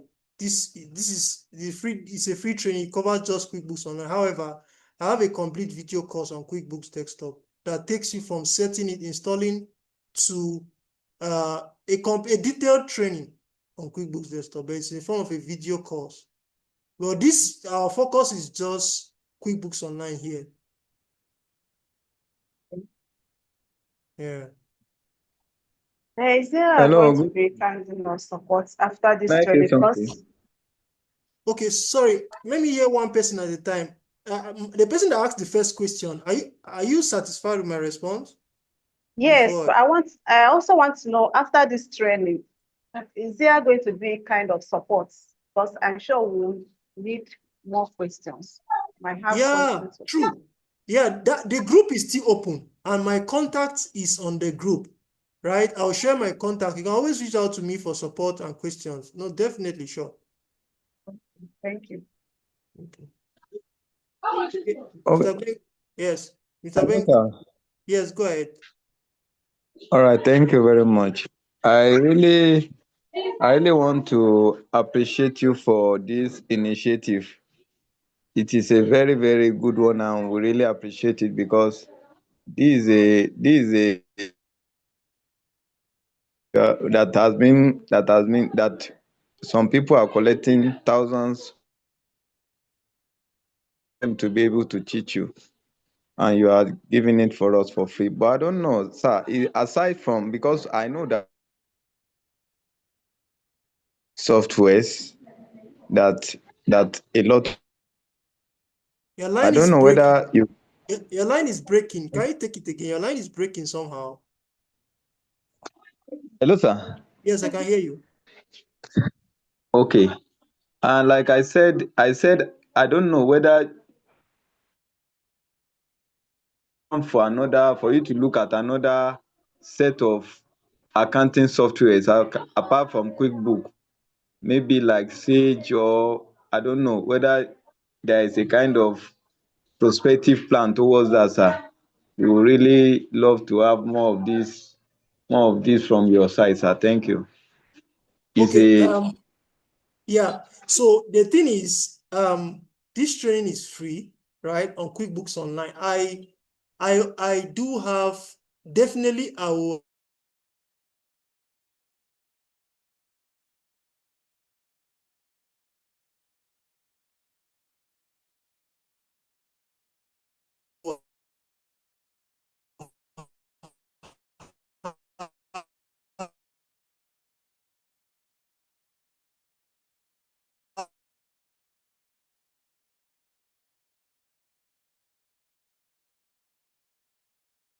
one or two, or maybe which particular software. I might not do free course training for all of them. I might do one or two. There are about 5 or 6 accounting software trainings I have. I might do one or two within the year. But what I normally do is, for people that join my free training and want further information about other software, rather than me selling the courses for a normal price, I might give it a discount because you participated in my free training. But to say I'll do all the other courses free, I won't promise that, but I might do one or two before the year ends. But I have video courses on the different, about 6 or 7 different accounting software, Sage 50, Books, Zero, and others, from A to Z. But I won't say I'll do free on all. I might do one more before the year ends. But it's my own way of giving back. But I can't do all the trainings for free. It's just not possible. But I might have one or two on one other software. But like I always say, I have detailed courses. But for people who join my free classes, I always give them at a discount. Once you said you were part of my free class, I'll give you at a discount. So that's just it. But I might do one or two, but not on all accounting software. I might do one or two again. I'll decide that, but it's just going to be one, just one more. all right. Thank you very much. Okay, thank you. So let's add our products and our services. The page is up now. So to start creating our item, right, this is the product and service page. Now this button, create item, will enable me to create the product one after the other. The import item will enable me to import my list together. So let me click on create item. But before that, I want to answer, there's a question. I took note of that question. Someone asked that, can QuickBooks be done for a service business? So let me share my slide.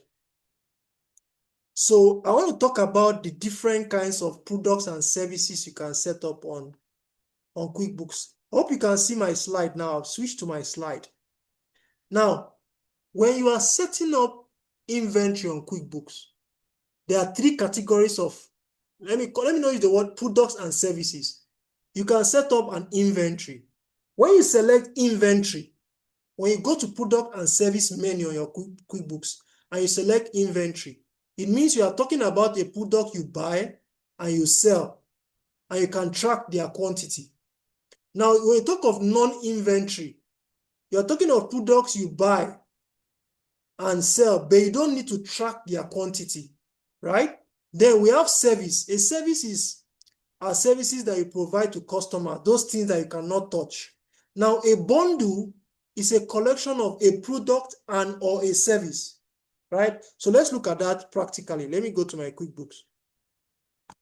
Now, we want to set up, I've shown us the products that this company sells.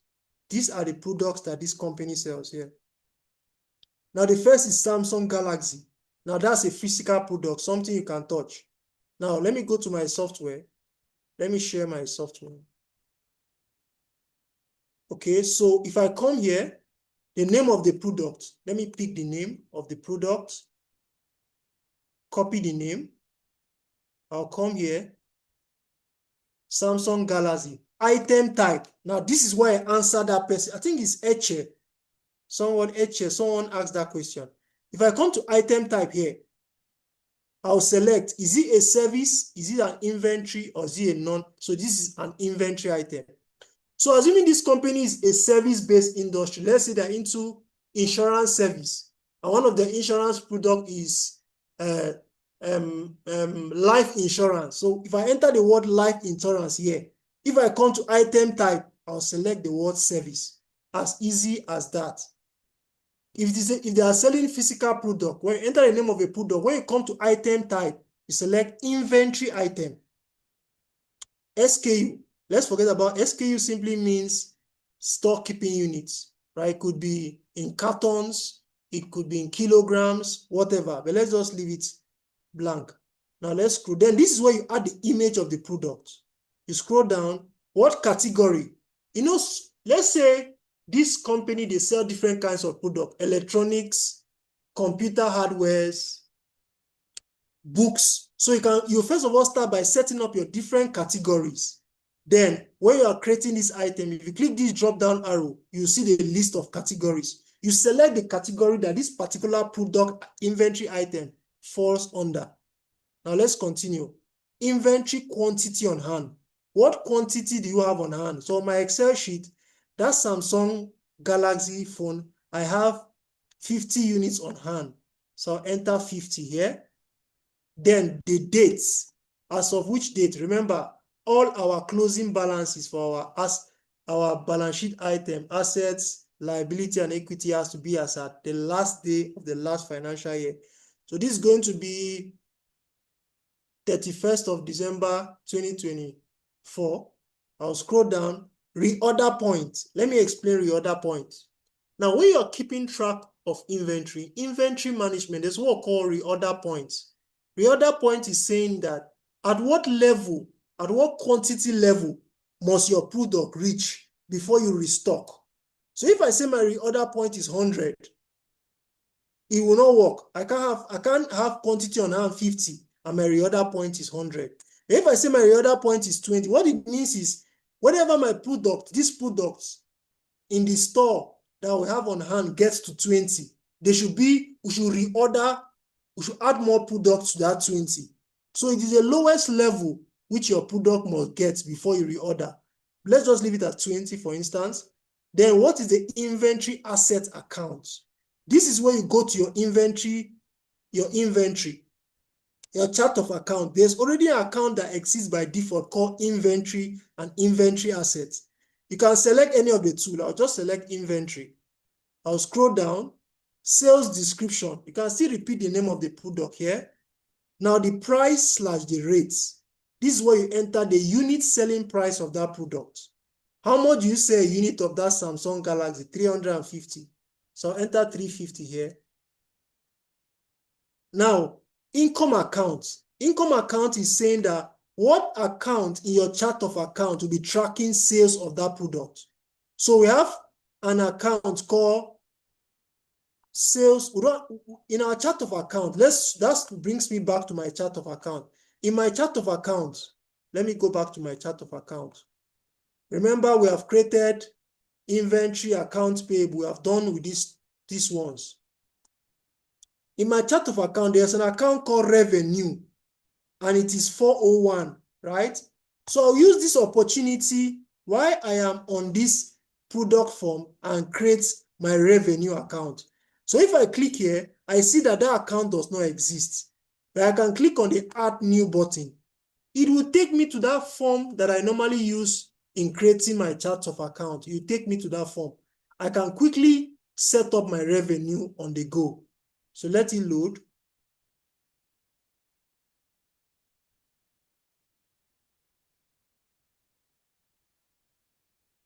Let it load. We'll see.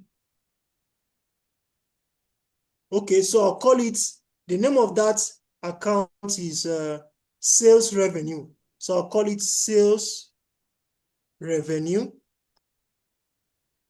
And it has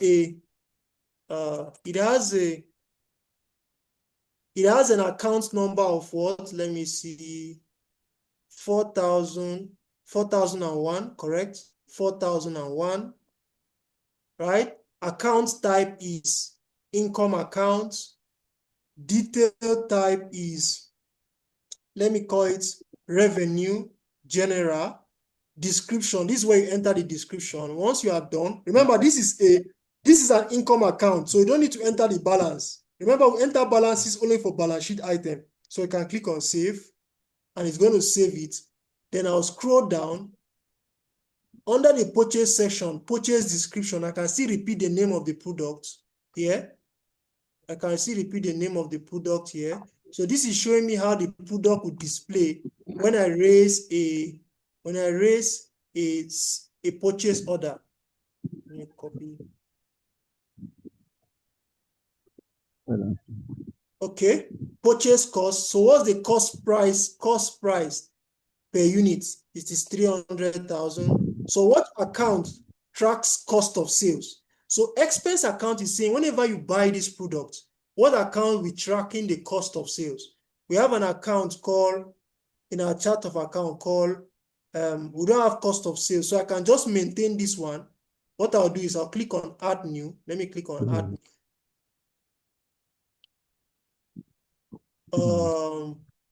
Okay, I'll give it another name. Since cost of sales already exists, I'll give it another name. You could still use that cost of sales and edit it and put account number to it. But I want to just create another one that I'm going to be using for tracking purchase of products from vendors. So I'll call this cost of goods sold. Let me call it cost of goods sold. And on my chart of account, it has a number. Okay, it doesn't have a number. Let me call this, let me call it 500. I'll call it 5000. Account type is a cost of sales. Detail type, this one is not supposed to be, this is supposed to be just, let me just leave the other cost of sales and I click on save. Now, if I scroll to the bottom, preferred supplier, can you see that my supplier list are showing here? If you always buy this product from a preferred supplier, you select the preferred supplier here. And when you scroll down, you can click on save and close. I think I've entered every information I need to enter. I'll click on save and close. So this is how you create your products one after the other. Now, the last thing we are going to do is how do we import our product list? So let me go back to that, my product list, and delete the first one, then import the rest. So where is that list? So I'm going to make a copy of that list. I'll copy this list here. Let me copy it. I'll copy it and put it on. I'll copy it and put it on another Excel, blank new Excel workbook. Then I'll delete the first item I've created. So I've created this first item. I'll delete it. Right, so I have cost price. Now, just like we saw, we haven't saved this item. Save and close. And there's an issue. Account type. I've not selected account type.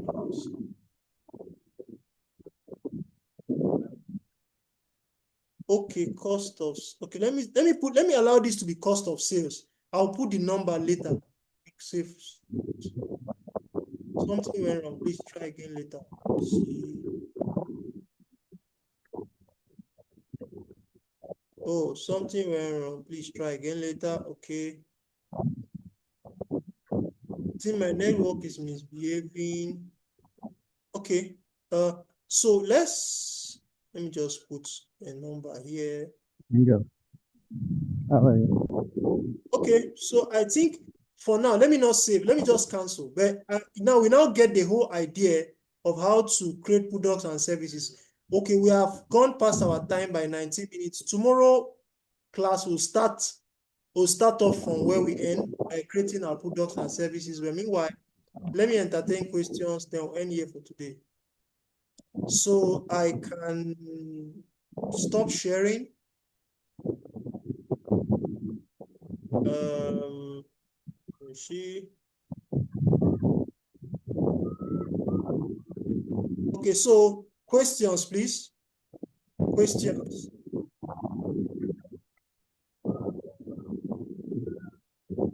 Please, you have questions. Okay, Annie, you can ask your question, please.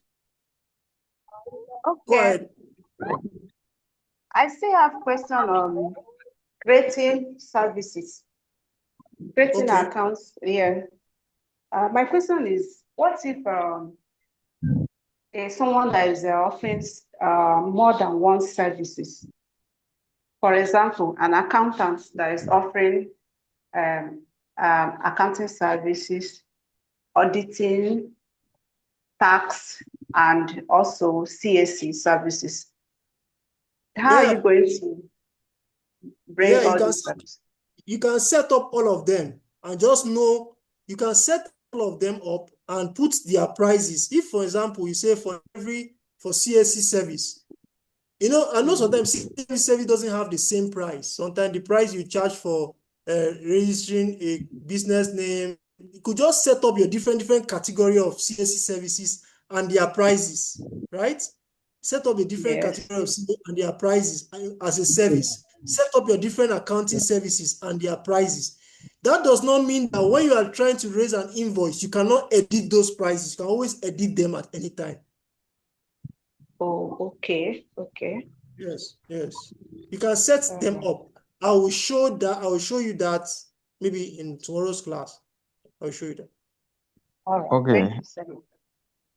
Next person. Next question. Okay, can I go ahead with Yes, my you question? can. Yes.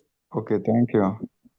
I know that in the invoice, especially in the invoice, whenever you want to give invoice, there is a place for tax that they always say VAT, as in, I don't know whether you really understand. They used to say addition of VAT for every services you are going to produce, like withholding tax, you are supposed to deduct from the customer. So if let's say now, I know that you are only setting up the DC, but in the invoice, particularly in the making of the invoice, I don't know whether you actually highlighted it, me, because I'm not really there when you are Okay, so doing that of the invoice. when we start tomorrow's class and we start setting up product, I'll show you how to set up products and set up VAT, so that when you're raising an invoice, if a product has VAT attached to it, the VAT figure will pop up on the invoice. I'll show you that tomorrow. Yeah, I'll show you that tomorrow. Okay, any other question?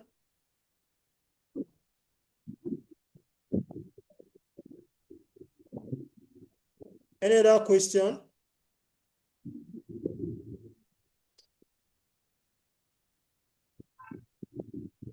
Okay, no other question if I'm correct. Okay, so if no other question, we're going to end the class for today.